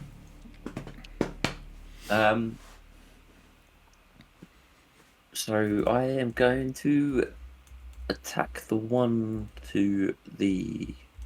by the wall, the one that's by the wall next to Dylan. Yep. With my steel pipe. The steel pipe. Are you not going to nut it? That's 15. 15 definitely hits. I need to be wise with my headbutts. I can't. Yeah. That's like rolling for concussion. You're like, what? If you put the suit of armor helmet on, that'll give you a bonus. Oh my god. I think that'll help as well. That's 5. You take disadvantage on perception checks, but you get advantage on headbutts. 5 points of damage. Big hit. Yeah, so this one's swinging in, not paid any attention. You've come in again, bang, straight down with the steel pipe. Big hit. Almost you see the dent in the collarbone where it's cracked in, and you've left a dent in the shoulder of this zombie as it tries to swing. Its one arm now almost feels loose on its body. Next up we have Greggles. He is going to... He's still quite weak.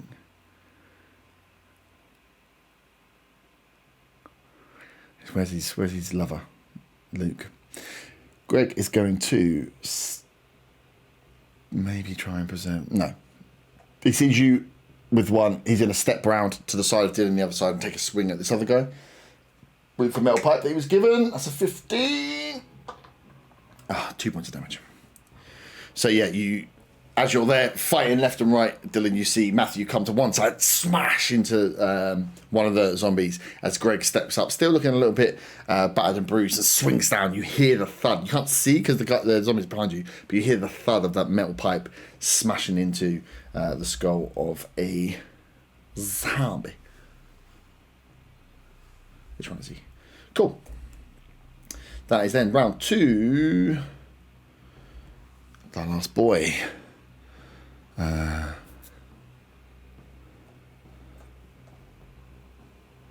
come on. Oh, you motherfucker. No, I think he's going to run in this side. So the last one charges in. Oh, he's got a dash, hasn't he? Yeah, no, right. He uses his full movement to sprint round the rabble around the outside, passing by John into the other guy that's just been hit, ready to jump and get Greg. That is then Pops. Seeing all this go down, Pops loves to fight. Steps forward.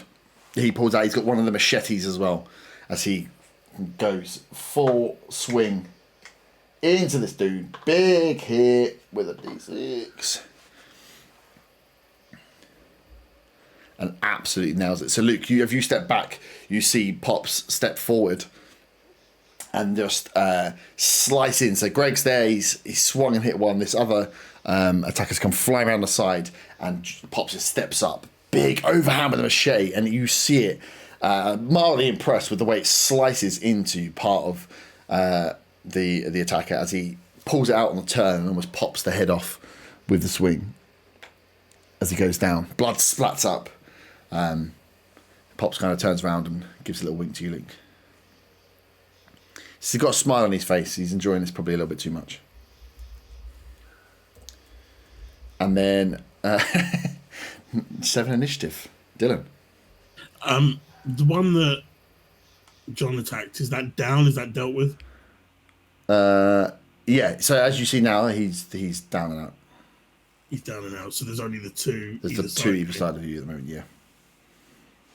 Since I'm facing the one that Luke attacked, I'm gonna take my machete and swing at it. Sorry, which one? This Swinging one? for the fucking neck. The one that Matthew's looking at? Yeah. Yeah, cool. Cool. Make your roll. D20, but no proficiency. Dirty 20. Dirty 20. Big hit. Definitely hits. Roll your damage. Which is a D6, you said. D6 from Shane,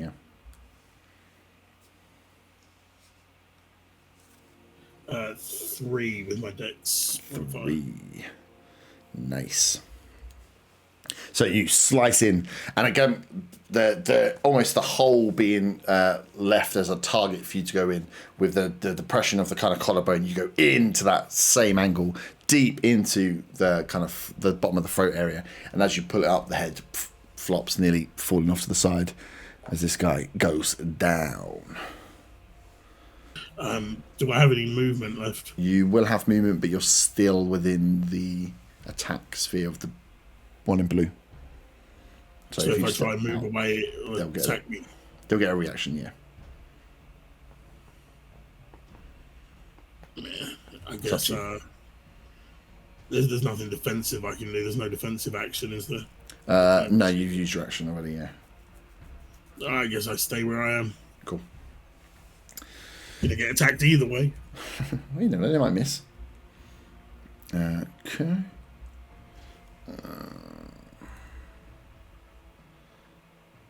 Luke. It's you. Okay, who's left now? So there's one up in the middle here that you can see just past Pops. Okay, so I'm going to go in close, well, as in range of that one that I can poke it. Yeah, you can get to here. Okay, I'll Get yourself set. that's a 4. Come on. Okay. This dice. You bought some new dice and you just can't roll. I'm gonna take it back. So this time you're like, okay, get the lance. 2 hands. You've locked it under your armpit this time to get steady. As you're trying to, as this attacker's moving around, he's trying to get his way towards Greg. He's got Dylan there as well. And because he's moving, you're trying to line up just to do this one stab poke in the head. And you think you got it right. And you just past the side of the zombie's head. Another swing and a miss. I'm so glad you picked up the... Why did you have to pick up the parts? My great weapon in the hands of Luke. So you miss. Content. Yeah. What missing? John, round to you. I'm just going to go and attack that one as well. Mm-hmm. Cool. So he's within range. You can take him from where he is. That'll be a 24 to hit. That's a definite hit. And a 6. 6.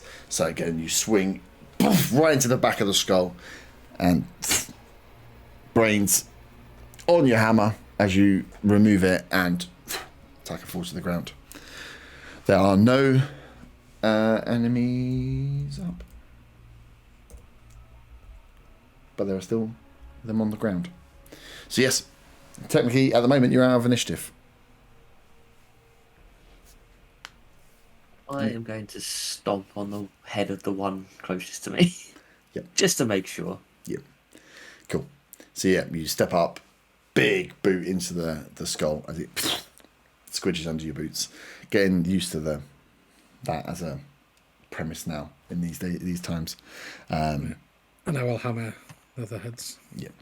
Yeah, so all those that do not already have partially crushed skulls have their skulls crushed as you leave the bodies there. Pops is like, bloody hell, you boys are efficient, aren't you? Yeah, well, You're gonna go search this fucking shop. spent our time doing this, so we kind of mastered the arts. Yeah. Yes, it definitely looks like it. So, Dylan, you rock out towards the shops. Yep, just as blasé as the first fucking time. Yeah, I thought you might be. Can you roll a perception check?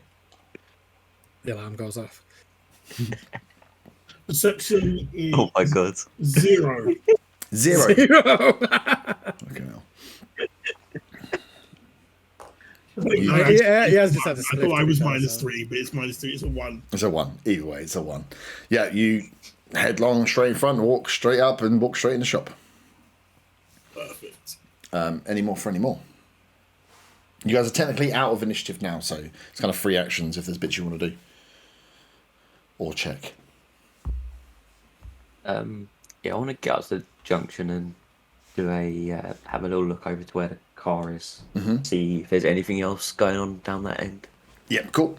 Yeah, so you make your you make your way up to the corner. You see Dylan just struck straight across and have a little peek down the road. Can you give me a perception check, please?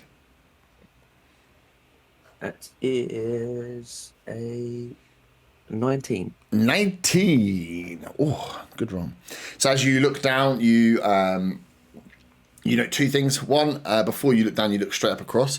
You can see that there is some movement way up towards where the dual carriageway road is. Where before you'd passed in there, you've seen there was a couple of cars parked up and some stuff. It looks like there's been some migration across that road. You can see a few wandering zombies between the cars on the road. Just with such a high roll, you notice there's a bit of migration and movement. Nothing coming towards you, but you notice it there. And as you swing around and look towards the car, you notice that in that area there are still a group of... Oh, that's not too bad. 3 zombies still just like knocking and tapping around the car. They don't they're not trying to break in, but they still seem to be like they're hanging around that area as you spot in. These are ones that Dylan did not see clearly. Did they see me? Well, that's a very good question. Sort of holding my side where I got hit with the blunt machete with the bandits, so I sort of went in pain, and I say to Matthew, "Do you see anything?" There's 3 of them down by the car. Like, I mean, I'm assuming they did not notice Dylan just walked straight across, luckily. But yeah, so we can probably... At this point, I just say, "Fuck this," and I run towards the car. Cool. I'm still high on adrenaline after that fight, so I just run towards the car. So with normal movement, without action, you can get Dash. dash. You're gonna get right there. Yep. Okay, so you can get right up to them. Cool. So, quick for those that haven't made a move then. So Dylan, we'll come back round to you. Matthew, you've just seen this happen. Luke, anything you want to do?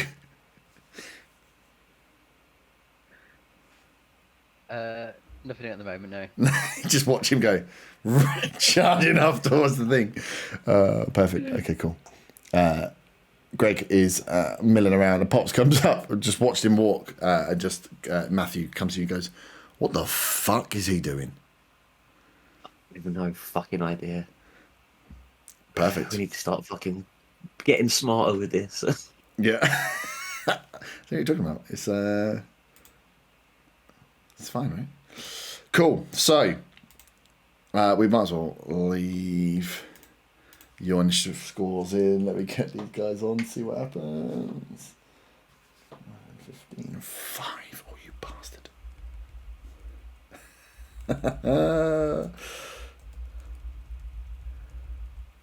Just so we can keep track of what's going on. 15. And 5.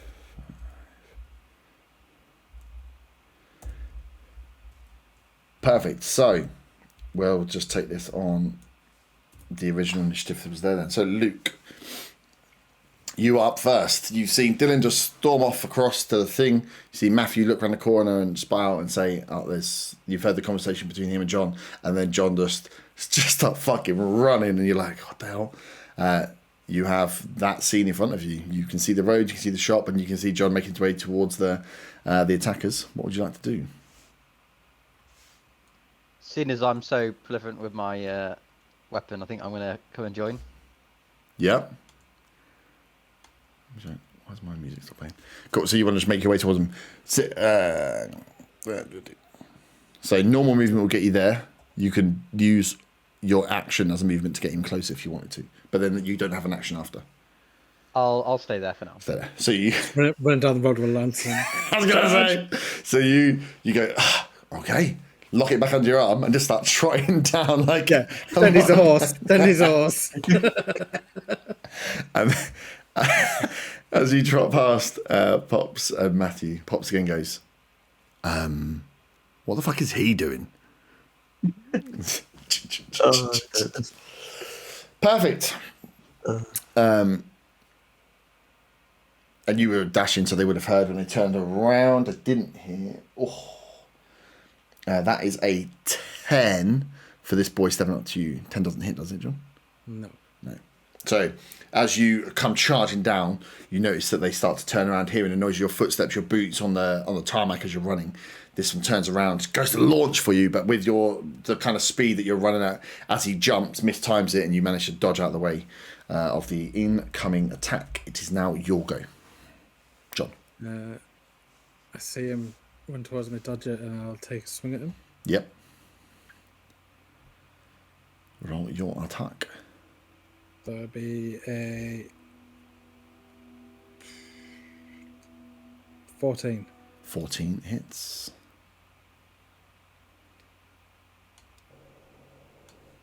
With 9 points of damage. Oh! Oh! Okay. So yeah, you dodged away on the attack as it comes in, and straight for what you're using your hammer. Yeah. Straight in with the hammer, smash into the skull. Luke, you would probably just catch this, but it almost looks like the head just disappears on this attacker as hammer goes in and hammer comes out, and just the explosion of the skull is straight down. John, that as you've pulled your hammer out on the attack, the like brains and bits of skull have come back with your thing. You don't give a shit about it. You've got it across your face, a bit in your beard. Just you have got the adrenaline pumping as you just smashed in and killed this guy. As you look up, almost taunting the next one that sees you. Whose go it is? Seeing that, steps forward and will swing at you. That's a 12 plus. That's 15. Yeah, that hits. That hits. Oh, I dropped it, you bastard. That's 4 points of damage. Yep. And you are now grappled. So that one sees you, jumps in, and tries to take a to try and just like suppress you. So you've hit the big one. He's jumped on, grottoed you over the shoulders, to try and pin you down to go for a bigger attack. Matthew, round to you. You've watched this happen, and your passive perception is quite high, right? So you probably would have noted that one's gone down straight away with John as he's run straight in and taken one out with a big swing. Yeah, so I'm gonna I use my action as to dash as well, so I can get all the way up there. Yep. So 30 will get you like here. So where do you want to be from here? Because you won't be able to attack, remember? Yeah, I know.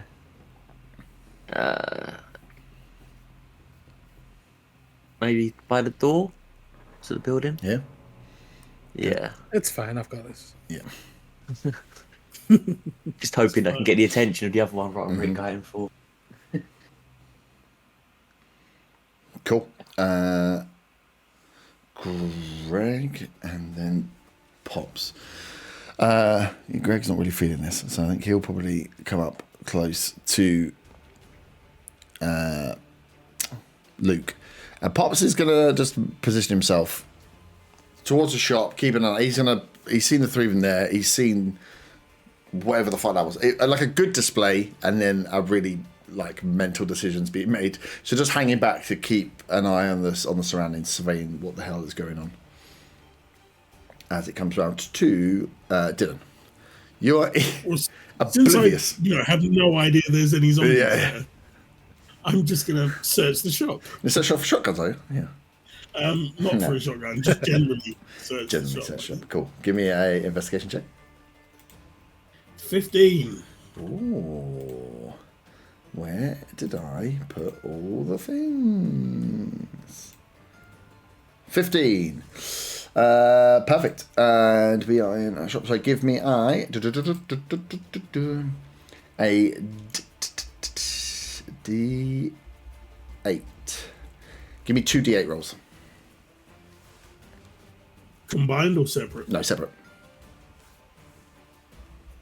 7 and a natural 1. Nice. Luckily, this is not a check. So you find, as you're gathering around, you see it's just a corner shop.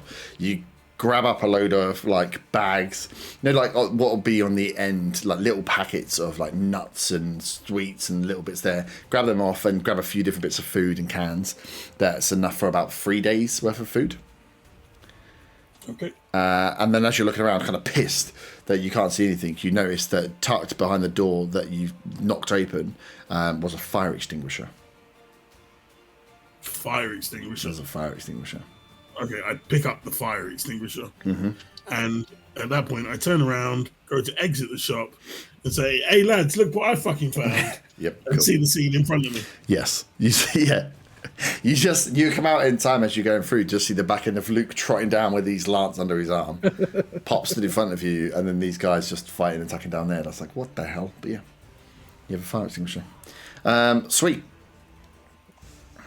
Mousy. That is then. Just quickly, with that mention of rations, Yep. do you have to take one off for last night? Yes, you will have to take one. If you've got one on you for last night, yes. And if you didn't, then you'd have to either share or roll. I've got such an odd collection of equipment. I've got a strong climbing rope, a large net, and a fire extinguisher. That's the natural D&D selection of shit in your bag. It's so funny going through stuff and finding bits. I'm like, oh, that'd be cool. Let's put that in there. Write some rules for it. He's going to have to carry the fire extinguisher in one hand, isn't he, though? He's going to carry Yes, I am now carrying a fire extinguisher. Cool. So it is this guy. He's going to step forward. Seeing Matthew on the corner there, he's going to charge towards you here in the ruckus, and the one's going down. That is a 5, which does not hit. See, as you step in behind the door, you see the last one that's on the car and come charging towards you and kind of trips and stumbles on the way, swings out, and you just step back as the arm comes across, misses the front of your jacket. Back round to the top. Luke. Okay, so I'm gonna try and attack the one that's attacking John. Do you want to try and get to one side? Yeah, you will do. Do you want to come around this side of it? Would probably make sense. Yeah, I'll come around that side. Yeah. And you want to use your reach. Yeah. Yeah, so you will get there. I'm gonna emphasize the word try. Okay, so you've come charging in with a lance, running almost straight. I almost want you to run straight at it alongside him, and then trying again to stab forward. That is 19. Yeah, that is a hit. Roll your D12 plus your strength modifier. 1 second, I've got to find the 12 dice. Oh yeah, it's one that looks like a D20, but with less numbers on it. Funny enough. I found it. 7. 7. Okay. So as you 7, as you come charging in and you forwards with the lance as you set yourself, and it goes straight in to the not quite. You're aiming for the head. You kind of go in through the throat, the clavicle. It's almost like a better shot if it would have been a human. Straight in, and you're like, oh, that was sharp. That went right, and you pull out of the thing, and it goes, and you hear John out of nowhere. This thing gets stabbed in the throat from a blade that just pops back. You look back, and Luke stood there with his lance under his arm, big smile on his face as that zombie drops to the floor, still like gurgling from its throat wound that you've just created. I don't think Luke's hit anyone in the head yet. No. He always seems to miss the head. Yeah. You're really good at just missing, just missing the vial. Still haven't quite got that locked down, have you? Like the way of killing him. So he's gone. He's gone. John, it is you. So you have in front of you, the one that's just, the one you completely destroyed the head of, one that's just gone down in front of you, and then the one in yellow stood there. You obviously no longer grappled as you've got hold, as you were being grappled and had held off from this zombie in blue, as the lance slices out, and grip was released. Okay, I'll go and attack the one that's fronting at Matthew. Mm-hmm. Cool. You step forward, still full of adrenaline. Make your attack. That's a 14 to hit. That's 14. That hits. And 7 damage. 7. Ooh. Again, straight in. Not as impressive as the time before, but a big hit to the side of the face. Scraping and taking off some of the skin as you've kind of destroyed into the eye socket, and a bit of the skin and near the ear comes ripped off as the zombie goes down again, reeling from pain, but just hits the deck. Still, what would be dead, but you feel like there's more to be done to this one possibly. You're not satisfied with that death. As everyone is down. Are we still in combat or are we out of combat? You're out of combat. There's no one actively in combat as we stand now. Okay, with glee, I'll go and happily smash some brains in. To smash the rest of the brains. So Matthew, as you step back and miss, and you see John swing in and just take down this one as it goes down. He almost follows it down like a savage animal, just smashing in, giving it too many hits probably to destroy the brain in one. Turns immediately to the one in blue, smashes the brains on that one. So in front of you are 3 zombies with no recognisable head. And we're out of combat. Turn to Matthew. So that was a bit of fun, wasn't it? Fuck, where the hell's you got that from? From the shop. The fuck happened out here? Oh, there's some of those things, you know. Piece of Oh, cake. shit, I didn't see him. It's alright. More for me. So Pops wanders down with Greg. He's like, that was quite the display. And looks at you, Luke. He's like, I didn't really know what you were going to do with that, but it turns out in the end you managed to find your feet with it, eh? Practice makes perfect. Apparently so. It's not every day you see a man running down the street with a lance under his arm who then stabs another man in the face. It's, little things every day, eh? Well, I've just had a thought, Luke. You know, we can use the car. You can stick that out the car window and we'll joust some zombies. Please don't do that. The rolls would be As long as I'm impossible. driving and the thing's out of the fucking window and not pointed at the back of my head. God. Is there a sunroof on there? There is not a sunroof, unfortunately. Oh, never mind. You can try and make one over a day of rest. Cut out a sunroof. We need to ask the Colonel if he's got any more. You know, we can have some competitions. I wonder if he's got a sword somewhere in there. A sword. Ooh. That'd be funny. Fuck, now I want a sword. Cool. So we are out of combat. You have the car. You have your fire extinguisher. And yeah, you're free to do what you would like. Alright, well, let's see if this car still fucking works. I'm going to go and try the keys. Mm-hmm. So yeah, you get up to the car. It's much the way you left it. There's a bit more grime and dirt and blood smeared across it, just where that initial horde of zombies that came through, you can see it just passed and slid along. So it's not as pristine as it was once before. A lot of the mud and blood now noticeable on the vehicle. But yeah, you open up, jump in, car starts. Cool. I You can't seem remember. surprised. Was there a CD player in this car? Yeah. Why would there not Don't have be? any CDs yet. There weren't any CDs, unfortunately.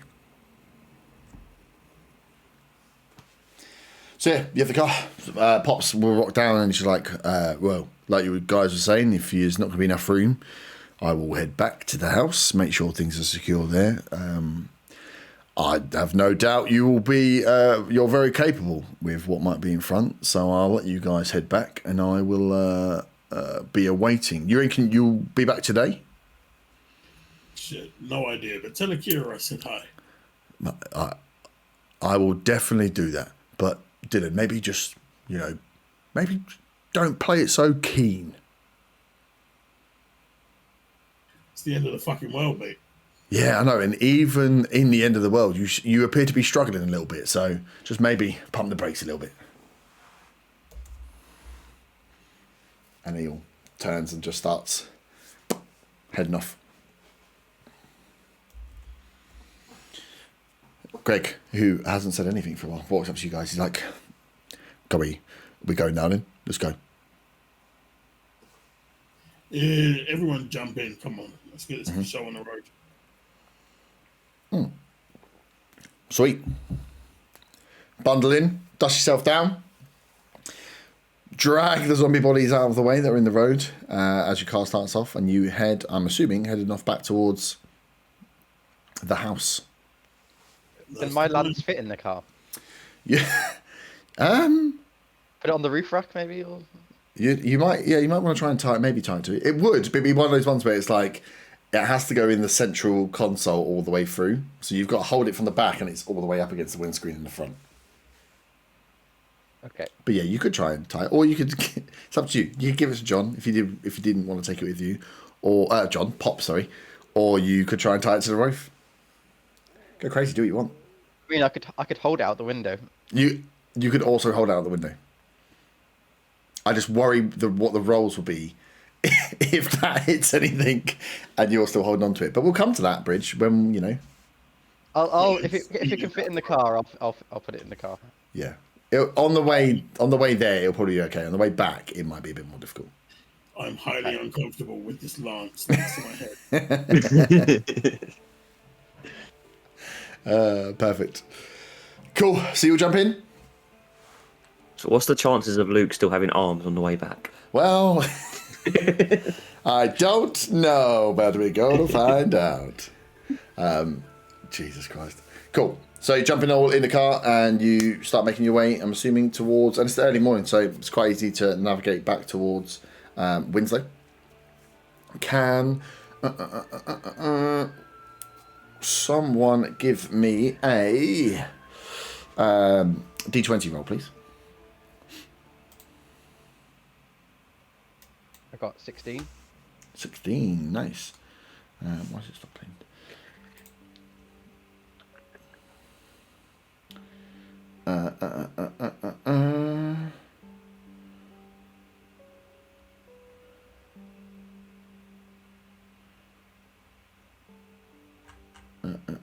Okay, cool. Can you give me another D20 roll?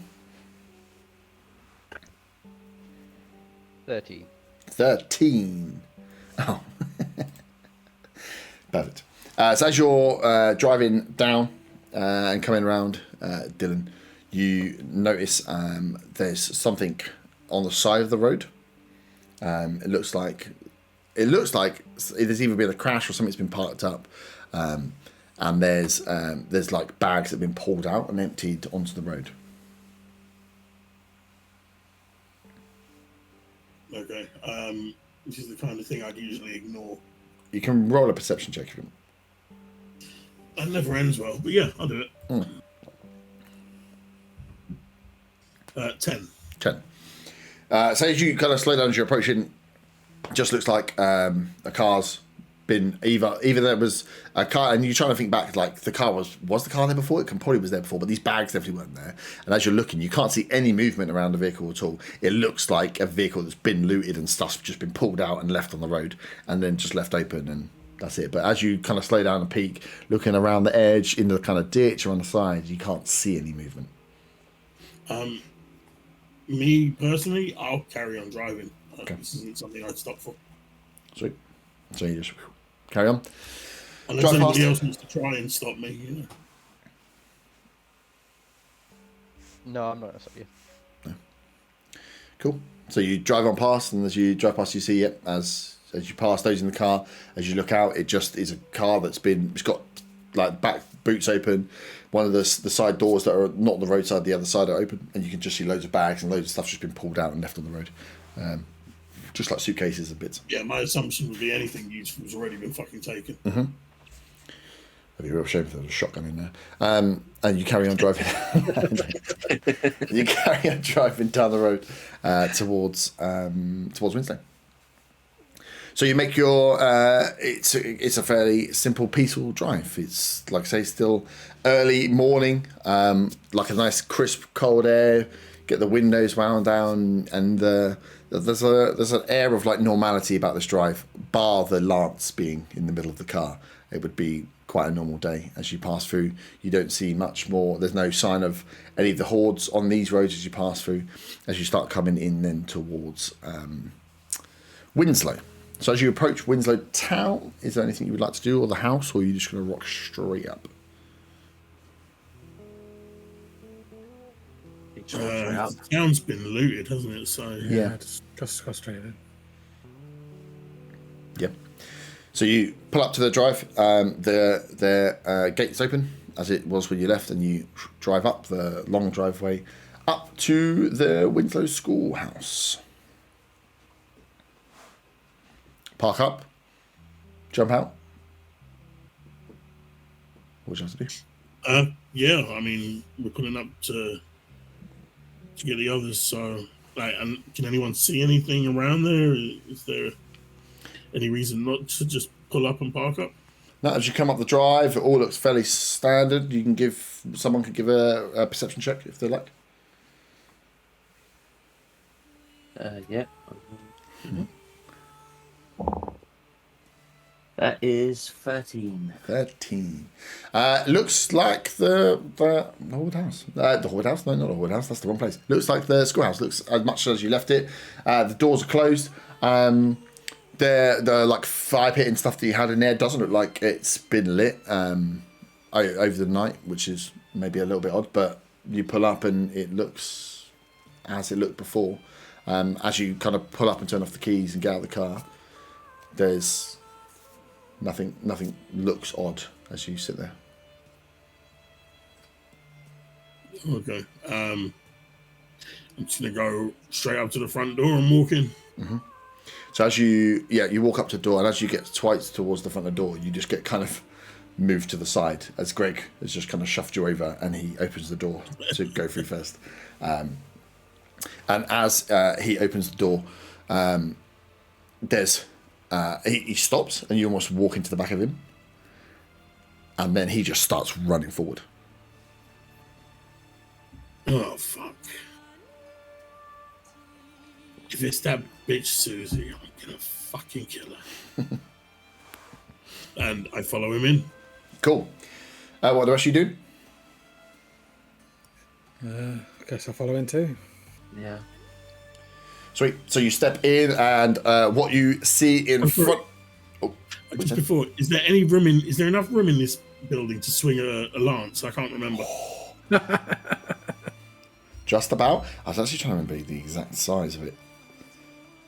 Did I take a photo of how big it actually was? That would be quite funny. I mean, there'd be collateral damage, I'm sure. I don't think you'd be able to get away with swinging it without. We'll see how bad his roll is before we decide if he's killed anyone. He used it in a very narrow corridor to kill Graves. So. Yeah, but that was a man that knew that it was a stabbing device. He wasn't just wildly swinging it around in circles, so it could well be different. I don't remember. Whirlwind attack. Exactly. Just send him in there, like set him up, spin him up, and then Yeah, get the him corridor going. was narrow, but it was long, so there was Yeah. enough time space to Yeah, charge. And It was. There we go. Oh yeah, it would have been. Yeah, it would have been. Cool. So as you all kind of step through, and Greg's charging forward, you see that Greg is running towards in the corner. Laura, who was there, and you can just see pools of blood around her in the corner as he charges and runs straight up towards her. So as you come in, if you remember, on the left-hand side, there was like the kitchen, and then there was the back storage room, and then there was the big hall area.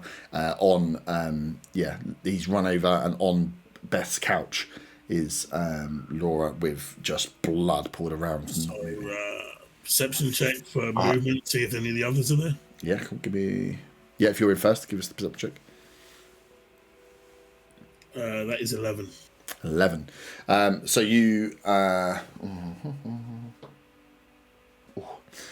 So you look around. Look, you see that the back room over there is closed. You can't see anything on there. The kitchen room's closed, and as you look to your right, you see a figure turning in the corner to your like right side, blind side. Who the fuck's that? And you've all stepped in, yeah? Yeah. Cool. As you shout that, the head cranks round as it turns, and you see the eyes and the face of Susie. Her mouth is knew it. completely covered in blood, and she just charges straight towards you. So if you guys would like to roll initiative, please. Fucking knew it. That's Susie. No, you get your chance now, Dylan. I've got 8. Nice. I got a 4. I got an 8.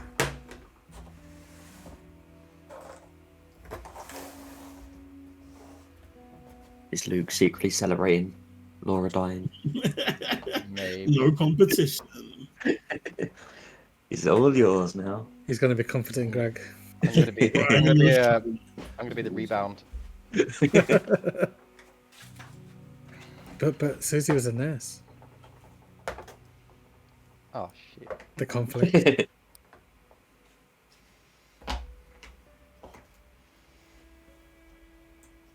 Maybe get Greg to be a nurse.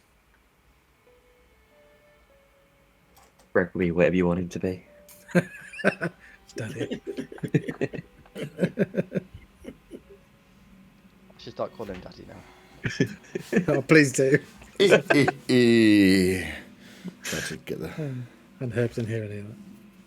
What? What did you say about Susie? Nothing. Dylan gets his wish.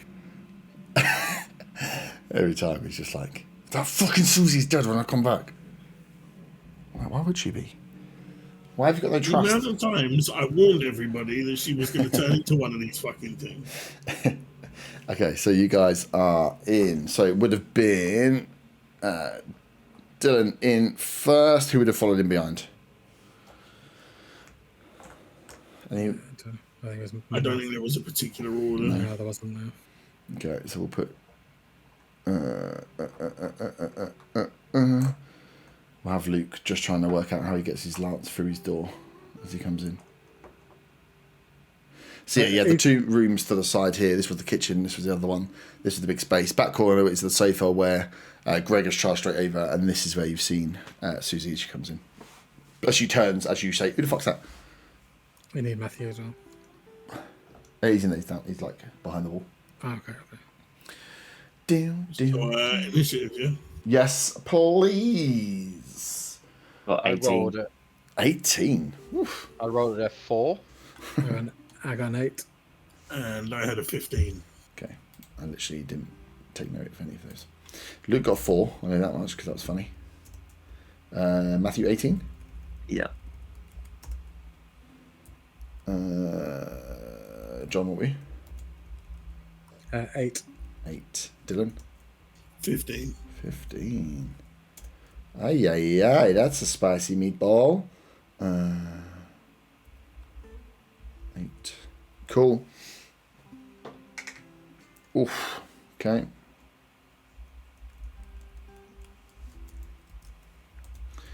And oof. That's not good. Sorry, let me get that in. And cool. So charging straight forward for Dean. You can't be surprised, but you can be attacked first. Ha ha ha ha! Damn! Oh no, wait. 13. Didn't Hits. hits. She's still got a grudge against me, even as a zombie. She's still got a grudge against you. Well, I mean, maybe like there's Everyone's parts got a of, grudge against you. parts of the brain. I mean, he's dodged combat for like 5 weeks. She comes as you shout, "Who the fuck's that?" Turns around, you see the blood, and then I fucking told you. As she comes charging towards you, jumps on and hits you for 4 points of damage. 4 points. Oh, fucking hell. Yeah, she's a strong boy, and now she's just on you, nails and digging in. You feel the fingers digging in, even through like the hoodie that you've got, and just getting into your muscles and bones as she's there, trying to just the mouth moving, the blood spitting in your face. Always knew she was a psycho bitch. And then that is round 2. Matthew. Okay, so I'm gonna go up alongside her and just swing the steel pole at her head. Yep. What for what your attack? That's a 19. 19 hits. So yeah, she's there, just going for Dylan as he's like, fucking hell, and you swing down. That's 7 points down. 7 points of damage, jeez.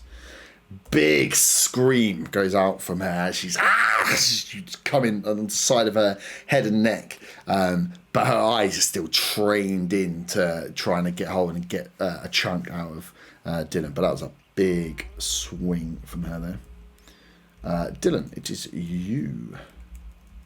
So I can either attempt to break the grapple or I can just plain attack, right? Yes, if you attack, then she'll have to roll to keep hold of her grapple, or you can try and break it, which is a DC 10. I've got my knife. Mm-hmm. I'm not going to use the machete. I'm going to use my knife at close quarters and try and stab right up under her chin. Yep. Roll your attack. 16. 16 hits. The knife was 1d4 or d6? 1d4.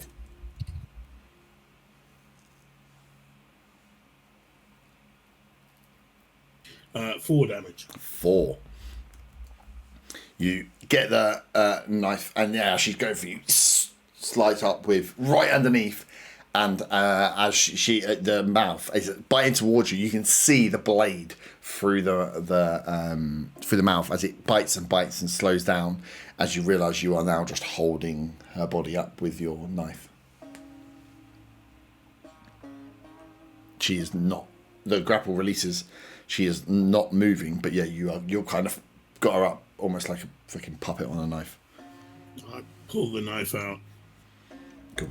And say "fuck you" to her. And Susie's body falls to the ground. Where the fuck is this Liam guy? What? As you guys have seen this happen and you pull out, you just hear footsteps flying out and a scream as you look up as coming out of that back room, the door flies open and jumping onto Greg's back is what was Liam, looking like maybe he is maybe not the Liam that you knew before. And Greg gives that scream as Liam is jumped and grabbed onto his back. It is then John's go. Okay, I am gonna take a go at throwing my hammer at Liam.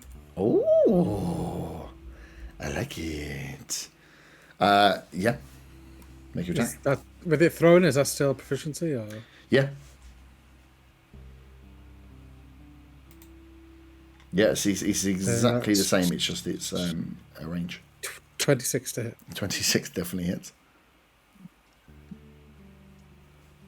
With a 6 damage. Nice. So 5, 10, 50, yeah.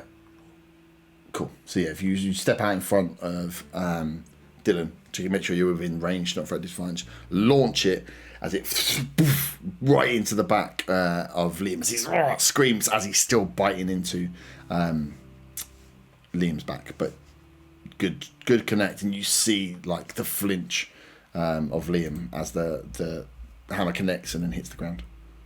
So is Greg grappled? Or is he Greg, just directly biting him? He's he's grappled. He's been directly bitten essentially. You still have movement? I guess I'll just make my way up there over like behind him, I guess. Yeah, I can't so- attack anymore. Yeah. Look, actually, can I move up next to Greg Yes. so I can use my bonus, my help ability, Yep. whatever that uses? Yeah. So what does that do? Give him advantage. It's help. Yeah, I think it's advantage, yeah. Yeah. Or whatever. Cool. So then that is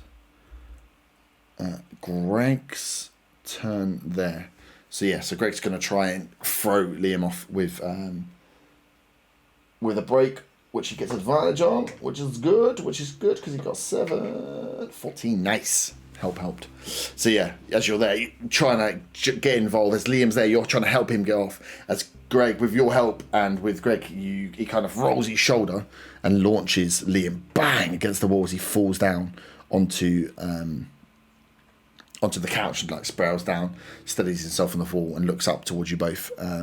As Greg is not looking good at all. He is bleeding a lot from lots of different areas. Luke, your turn. As you step through the door, trying to work out. You try to step in first, and you manage to catch the lance on the door frame, and you're like, for fuck's sake. Got down, walk in, and Susie's gone down in front of you. You've seen and heard the scream from Greg over in the far corner, and then seen John run out and start to attack. I'm going to try and maneuver myself through the room without trying to poke anyone with it, and attack Liam.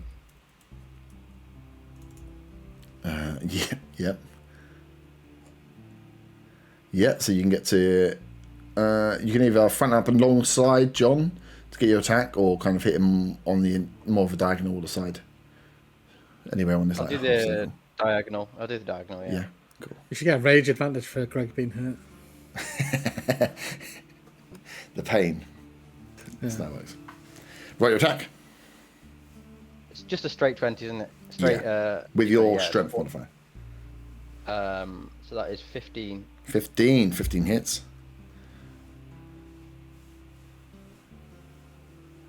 4. Is it? Yeah, it's just a straight 12, A isn't it? D12, yeah. Yeah, it's a 4. 4, nice. So you get him, and this again, you've line up, go for the head, diagonal cross, miss again, manage to pin him where he's just recovered from the wall, almost pin him through again the like flashy part above the rib cage, and your lance touches the back wall as you pull out the thing, and he's pinned against the was pinned against the wall with the initial blow as you remove the lance, and then the blood, and he starts to, you see the gurgling as you look at Liam as well. You notice his eyes are white, just for flavour.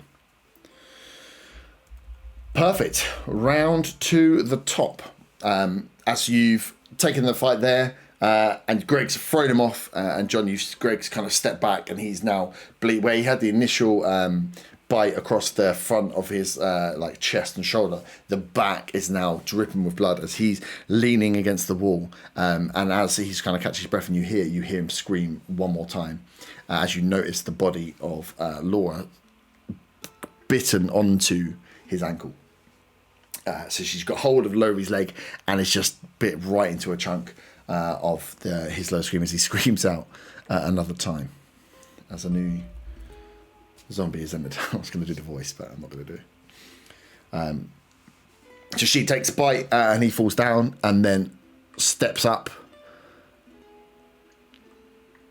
She's not. She only has... I can't make her look like this because it's a person stood up.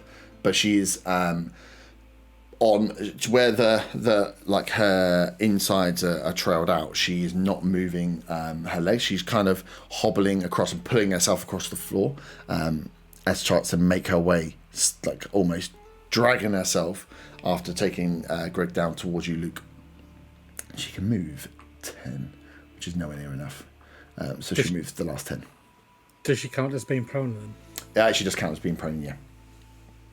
As you know, she had a damaged leg before, but then with the damage that she's taken across like the lower part of her body, she doesn't seem to have access to those muscles. And it's once Grace, I'm sorry, with that bite, Greg goes down as well, which is why she moved on to drive. If she moves past me, do I get an attack of opportunity? She's still technically, because I was just trying to work out where she would come from. I think she's still technically in your... It's hard because he's got 10 on a diagonal. She's still technically within your range on her movement. Because I don't know why she can't go for me. Oh, you're tasty. So is that an attack of You're trying to steal opportunity? a man. No, she doesn't move out. She's Halfway. still within your range. Oh, okay, yeah. Yeah. Until she leaves it, she is. But yeah, I realised she had... Because they don't move very far anyway, and then half that speed means she can't really go anywhere. Yeah. So yeah, you see it happening here. Greg go down again. Scream as he goes down. John, you see this. The rest of you guys hear. As then Luke, you see this. Laura, that you barely knew, just crawling towards you again. Her eyes pure white. At this point, Liam leaps forward, around over the top to try and take a swing at you. Get right up inside your range, Luke, and. Not liking being lanced in the face. Oh, fuck's sake. I've rolled a natural one. Why I order? So yeah, you see, and as you're like kind of moving back, Liam charges towards you, and the way you've just kind of, not having much lance etiquette, you just got kind of left on the floor to the side, and he trips into it and falls, or stumbles behind you anyway. Thanks to you almost comedically tripping him up with a lance. Imagine a Chuckle Brothers sketch of you spinning around, just accidentally getting away with things that you shouldn't get away He with. was being paid himself on it. Well, there's time, there's still time.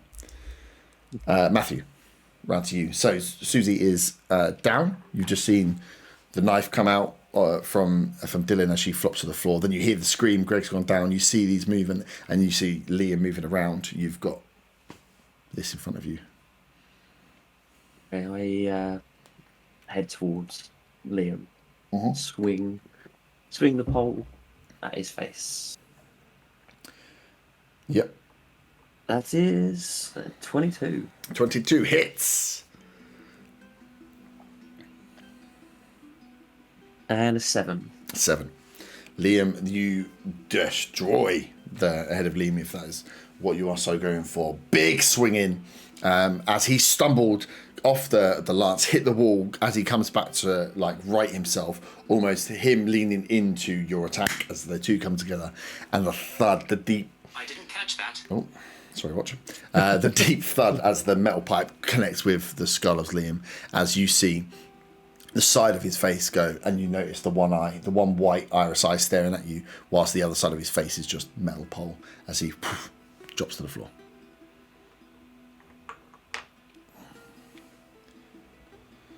Dylan. Yes. Susie's dead. You've just seen Liam get taken down.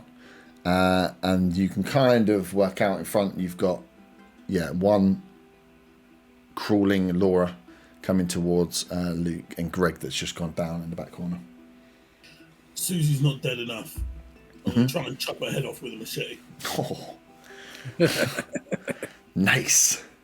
Roll a d20. Roll it as an attack. You hit. Roll with she's dead. She'd be prone. So roll with advantage.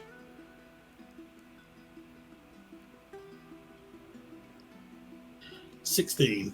16. Okay, that's fair enough. So that was just to see how disgusting it was.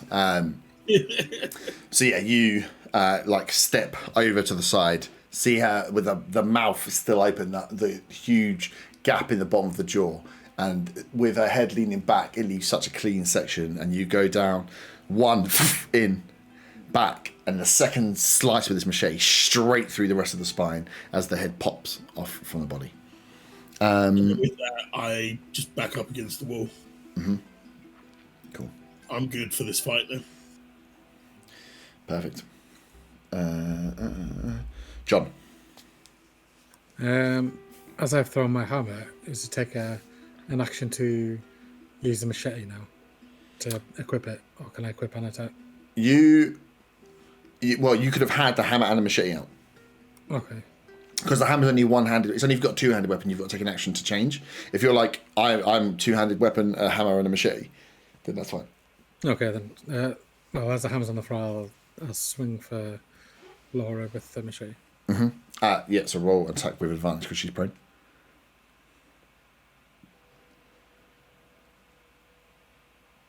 That's good, because the first one was natural one. That'd be a 13 to hit. 13 hits. Roll damage. And 7 damage. 7. So you swing in as she's down on the ground. Where she's crawling, it's not easy to get a clean hit towards her head, and almost like similar to what Dylan has just done there. You've come down across the back, but a little bit too low on the spine, so you've kind of caught, but you've gone straight in across the back of the lower part of the neck into the spine where you can see it now, and across the two shoulder blades. As you pull out, this is a giant, clean, open wound there, where you can see the back part of the top of the rib cage and her spine as the scream goes, but she continues to try and pull herself forward. I'll just say to Luke, now it's time to get your revenge. And it is round to Luke. At this point, you hear John as Greg stops making noises. You stop hearing the pant and the breathe. He is not moving anymore, not reeling, not screaming. He is just gone. There's no noise coming from Greg's direction. As Luke, it is you up. I'm going to go for another attack with my lance. Okay.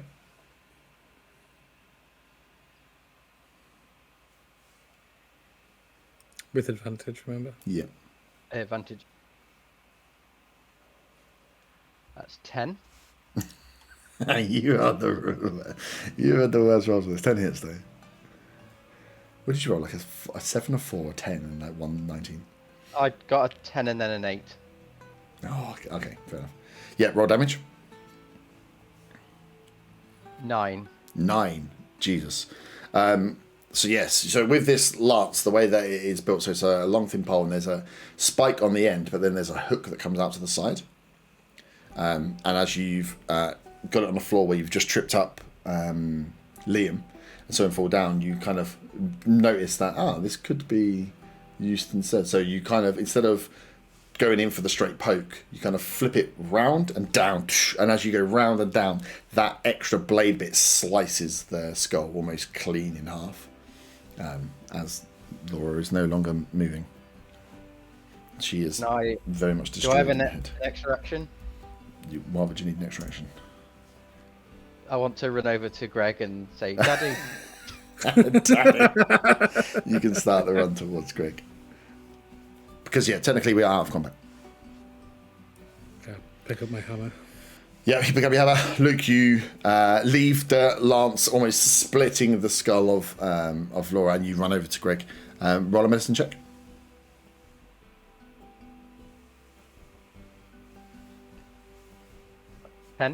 10. So you are not well versed in medicine, but as you're feeling through and you look and you can see that he's had the bite in the front, you can see that there's no more blood pouring out. And as you're feeling around and you try to like just pop your hand over his mouth as you're checking, you feel no breath coming out, as you fear the worst, that Greg may well be dead. I'm going to say, guys, I don't think he's breathing. You're gonna have to put him out of his misery, like, fully, if you get me. I don't think I could do it. Okay, well, I don't mind doing it. Shit, I'll chop his fucking head off. I've already got one. Knock yourself out then, Dylan. I don't know if you want to look away, Luke. Yeah, I'm gonna look away. Yeah. And I'm going to take my machete to his neck. Cool. So you wander up as John stood over there with his hammer. You slide up, machete in to the neck. Roll the d20 again. 18. 18. This is, after you practice on the first one, this is a much cleaner swipe, almost straight through in one. The head is detached from the body, with John staring over, looking at it as well. Matthew, as you're noting around, as you look about, you've seen some fucked up, like Dylan's just chopped off 2 people's heads. You've seen John destroy the brains of some others. And now, the guys you came back to grab are all dead. It's a bit of a, for you, maybe a bit of a surreal situation of like, okay, what the fuck is going on here? It's almost like there's a level, an extra level has been unlocked in the brutality. On the positive note, I don't think I need to hang my lance out the window on the way home. Swings and roundabouts. Swings and roundabouts. As you pick it up out of the slice in half head, you're like, well, positive. So yeah, you are out of combat. Does anyone want to do anything with the bodies that have been? I'm just waiting for Luke to take Greg's head, to keep with him. I'm just going to slump to the floor and ask if anyone's got any medical kits. Not anymore. I gave my last one to Greg. Fuck. Back of the house. I threw my 2 to the Greys. Turns out giving out medical kits is it's a bad omen. You might want to check Susie. I don't know if she had any more. Or check around, because she might have had some more. She was in that back room, right? Yeah. I limp over to the back room and see if I can find any medical supplies. I'm just going to sit down on the sofa and just hold my side in pain where I got hit yesterday. Yeah. So you go into that back room where some of the stuff had been kept, and you find, along with some of the rations that you guys had, there is 3 kits. One is, you find 2 first aid kits and 1 medical kit. What's the difference again? First aid kit is 1d4 plus your medicine, and first aid kit is 1d4, medical kit is 2d4 plus your medicine proficiency if you have it. If it's a negative, don't take it. I'm just going to use one of the first aid kits right away. Cool. So yeah, you go in, open the door, grab the kits, come out and start, slump down and start tending to your How much food supplies did I find? So I think you guys had in there, from last count, about 10 days supply. No, And I didn't sorry. carry all that. Oh no, you did. Yeah, you did. Yeah, 10 days supply. Yeah, I can't carry all of them, so I'm going to take half along with the 3 kits. That if you're taking that would be visible that you're carrying out kits and ration boxes of food and stuff. Yeah, that's fine. Yeah, cool. She starts pulling out the stuff from there. You've got the bodies around. You grab those. You've the house. There's still some more food in there if anyone wants to fucking grab it. I guess we'll just stick it in the car, right? I'm gonna go into the kitchen and get all my kitchen supplies and pots and pans and stuff. I just load up the car with everything we've got. Cool. So yeah, you grab. So yeah, in total, so there would have been 5 left. 5 days worth of rations left that you could put in the car. And throw them in the car, and then there's 2 med kits left over. Whether Dylan's got them on him or he's sharing around his. I'll grab the tea bags for Beth. Oh, that'd been funny. Make sure you grab his trolley too. Yeah, good thinking. I mean, if you use that net, Dylan, you might be able to get the sofa on top of the car.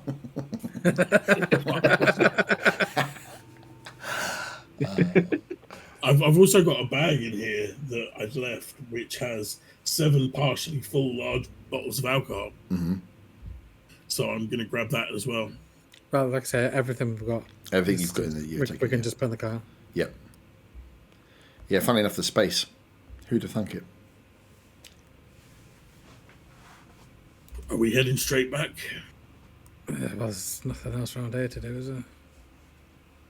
Or I still need to we get done. those other fucking bandits that they were talking about in the house when, because they said they came this way. I don't know which way they went. I mean, who knows? They might have run into zombies themselves. We're in no condition of fucking fighting as it is. No, I'm fucked. What do we think happened here then? I told you all along that Susie bitch was going to turn. Yeah, I think Dylan's right. She was with them when we found them in the town, and her friends turned. It was only John and Matthew that weren't with them and didn't turn. Yeah, she had the injury, didn't she? I'm starting to think it's something to do with those injuries from these fucking things. Yeah, it must be when you get bitten. I guess there's a chance. Maybe That's how it's spreading. I mean, John, didn't you get bitten a while back? I did. Wait, what? Yeah. Last time we're in town when the army guys were there. I gripped my machete tighter. I thought when the time comes, put me down, but I'm not there yet. But there's no guarantee that that's going to be the case. But it's a safe assumption that that's how it's getting spread.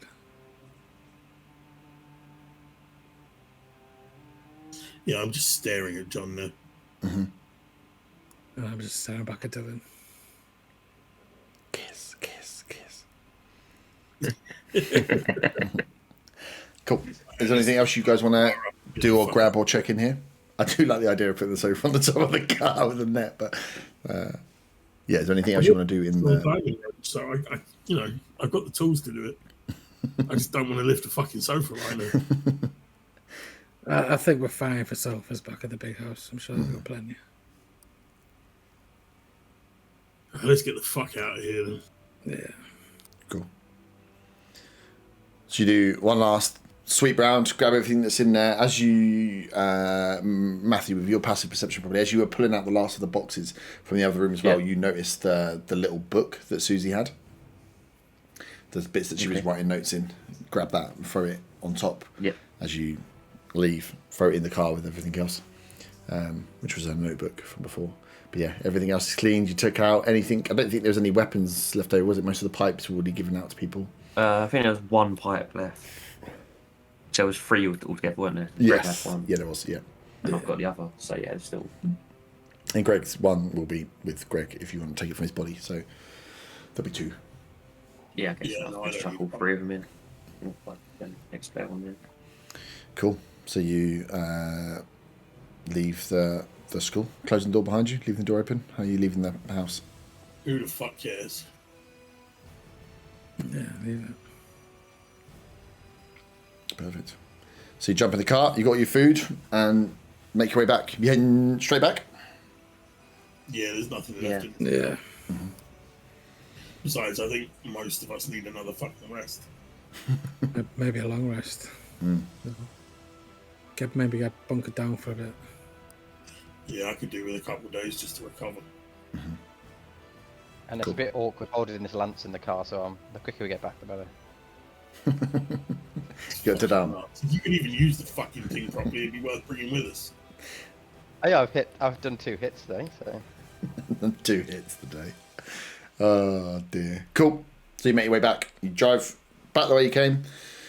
What was, a rescue mission or a collection mission ends up as just a collection of rations and goods as you find your previous companions dead in the Windsor house. Leaving the door open as you go away. driving up, you make your way back, just clearing the route. It would only been 15, 20 minutes, half an hour max that you were in the house, clearing everything out and getting everything ready. So the roads still remain clear as you make your way back and arrive back at the Horwood house. Are you going to drive straight in? Yeah. Well, Yeah, I think you should leave the car right there, easy access to the house.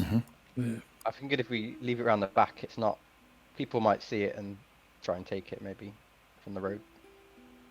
Yeah, you can drive it into the. It's a lot, and like I say, that it's not as far up. The driveway isn't as long as the driveway to the school was, but the driveway is still pretty long. It's off the main road, so it's easy enough to bring it down. Park it outside of the main road and Yeah. move the stuff into the house. So yeah, you guys pull up, jump out, open the gate, close the gate to the Horwood house, pull up to the driveway. As you're pulling up, out comes Pops, just to check, sees you guys, gives you a nod, and starts helping you grab some stuff in. And as you kind of get in the first time, Akira's just open question is, where are your friends? Sorry, where are your friends? They're gone. Yeah, they turned into those things. What was were they overrun? Was the house okay, or was? It seems that one of the people we were with, she got injured she was already injured when we met her. It turns out that she had turned into one of those things and she attacked the others. Oh my god! Wait, so she died? She's dead now. She doesn't have a fucking head. It seems that these things are created through injuries. So you die and then you turn into these things. Oh, well that makes more sense, I suppose. But we also lost Greg in the battle. Oh my god, he was so young. Jeez. Yeah, Luke's pretty heartbroken. Turns out his girlfriend killed him. Oh my god. Okay. Yeah, this is and that happened from Pops, we need to think about securing this place. We know there's so many threats, so I think we should we should think about how we can secure, or at least make our presence less known if this is the dangers that are out there. All I know is I need some time to try and heal up because I'm pretty beat up. Yes, it's been a crazy couple of days. Is anybody here? Is anybody local? Anybody know the area? Know where we might find certain supplies, provisions, places to go? I know there's a medical centre nearby, but that's all I really know, to be honest. Oh, okay. Yeah, I think in the next is this big Horwood or little Horwood? It doesn't matter. In the other one, which down the road, there's a medical centre. Yes, we see the signs when we came. Okay, well that's could be a good place to get some supplies. And medical centre should have some. Well, who knows in this day. But yes, it's good. I see you have more rations, which is a good start. But yes, we'll have to try and find some supplies to reinforce. And the colonel kind of pops up. He's like, "Oh well, I think there's definitely some places we can go to get some materials." And the groundskeeper used to go all the time. He was always bringing back some wood and supplies to fix things around the house. So there must be somewhere fairly close that we can get something to help keep the house secure. But yes, let's do that. Cool. We still have a few places up in town as well that we haven't checked yet. Yeah, there's some houses we need to look in. There might be some food and stuff. There was plenty of fertilizer in that shed back there. Does anyone know how to make a bomb? A bomb? Marty, a bomb? Yeah, a bomb. I mean, Dylan, this is, a wonderful idea from you, a bomb, but what the fuck are we going to do with a bomb? Blow shit up. Okay, great. So your solution is to blow shit up. fuck yeah, I've had enough of these things. And you think you can blow them all up? I can blow up a fucking load of them. You could blow up a load of them. Jesus Christ. Okay. No, I think you're right. Let's take a rest. There's no point. There's no point going out when we are unable to look after ourselves. We must look out for each other, I think, and hope that we can reinforce and look after ourselves. Just be aware of anybody, I suppose. It is a crazy world. Let's take a long rest. Yeah, I'm laying the fuck down. Cool. So you guys settle in. It's still early on in the day, so you could take the whole of the day and then into the evening as your rest. Is there any? You could probably. Is there anything anyone wants to do across the long rest? Anything they want to work on? Or I'm just trying to think. I don't think you won't have anything to reinforce the base with yet. You'll have to go and find supplies for that. I was going to say if it, build, do that kind of thing, but if you haven't got anything, then no. No, not around. So you'd ask the colonel when he's like, no, anything you can find in the thing. But I've been going through upstairs to try and find anything that could help. But no, it's no, I don't think there's anything here that we can. We'll have to go and we'll have to find some supplies or something. Do you have another lance? No. The lances are beautiful. No, we don't have another lance. No.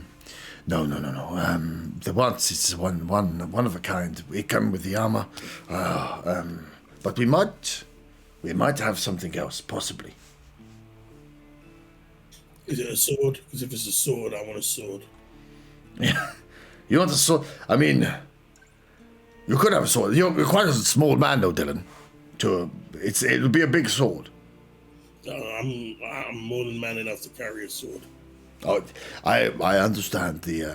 As you say that, you hear Akira just let out a little laugh. And he's like, "No, let me go and look. We'll find some stuff as the.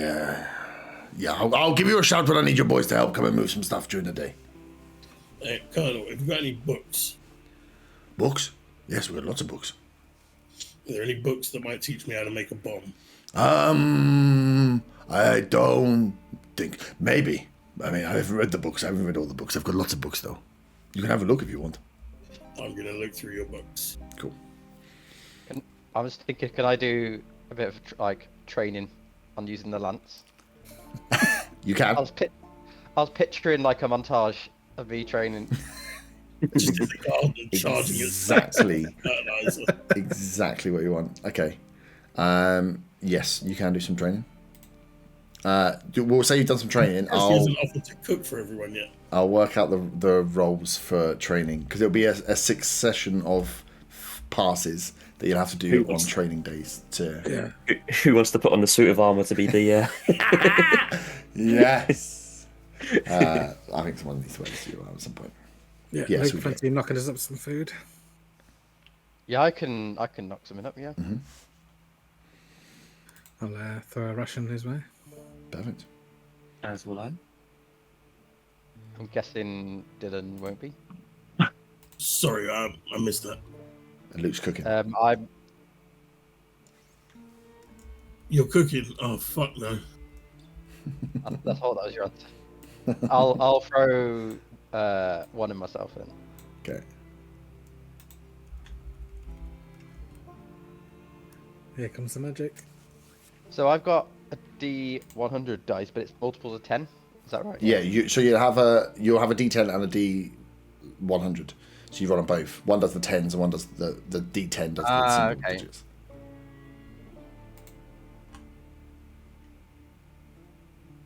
No, I'm just finding the right dice.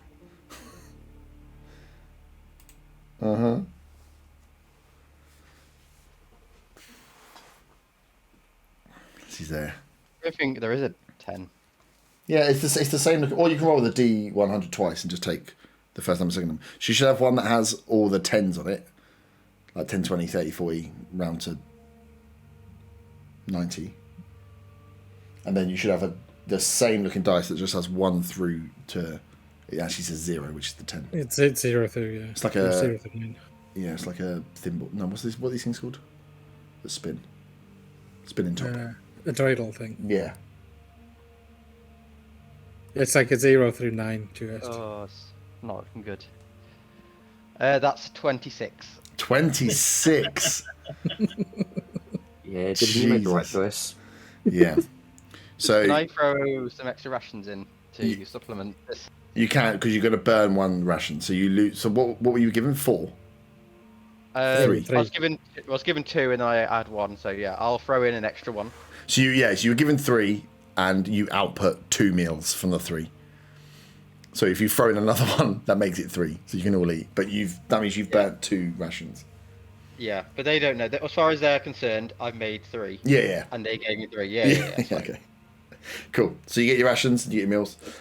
You pop about the house. You try and go through the books. You don't find anything specific in there, Dylan, that's for bomb making.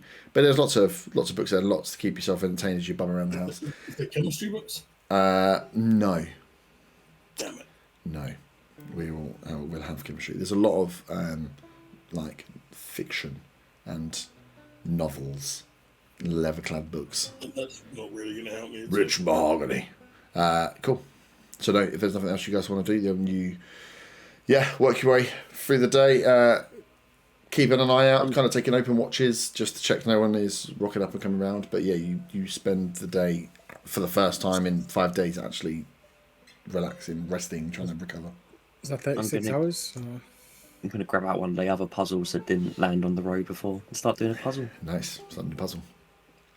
No. So you'll get into the evening, and what we will say, we will pick up the evening. Put yourself in for the long rest, the full long rest, to do your sheets now and your HP, so we can come back to it. So we'll say you get your long rest through the night. Get your hit dice back as well. Yeah, you get hit dice back. You get your full HP back, and then we'll pick up you bed down with your watch on if you want to do watch, but we'll decide who did the later watch next week. Okay.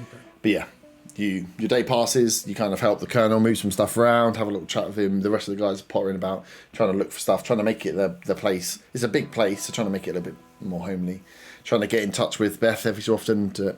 You can hear him moving around, but you can't. He's not reaching out. He's not talking to anyone. As you go out into the yard as well, into the back to check the fences. Pops does a bit of perimeter checking that all the fences are still up around the outside of the property where they back onto, noting that there's fields that back most sides.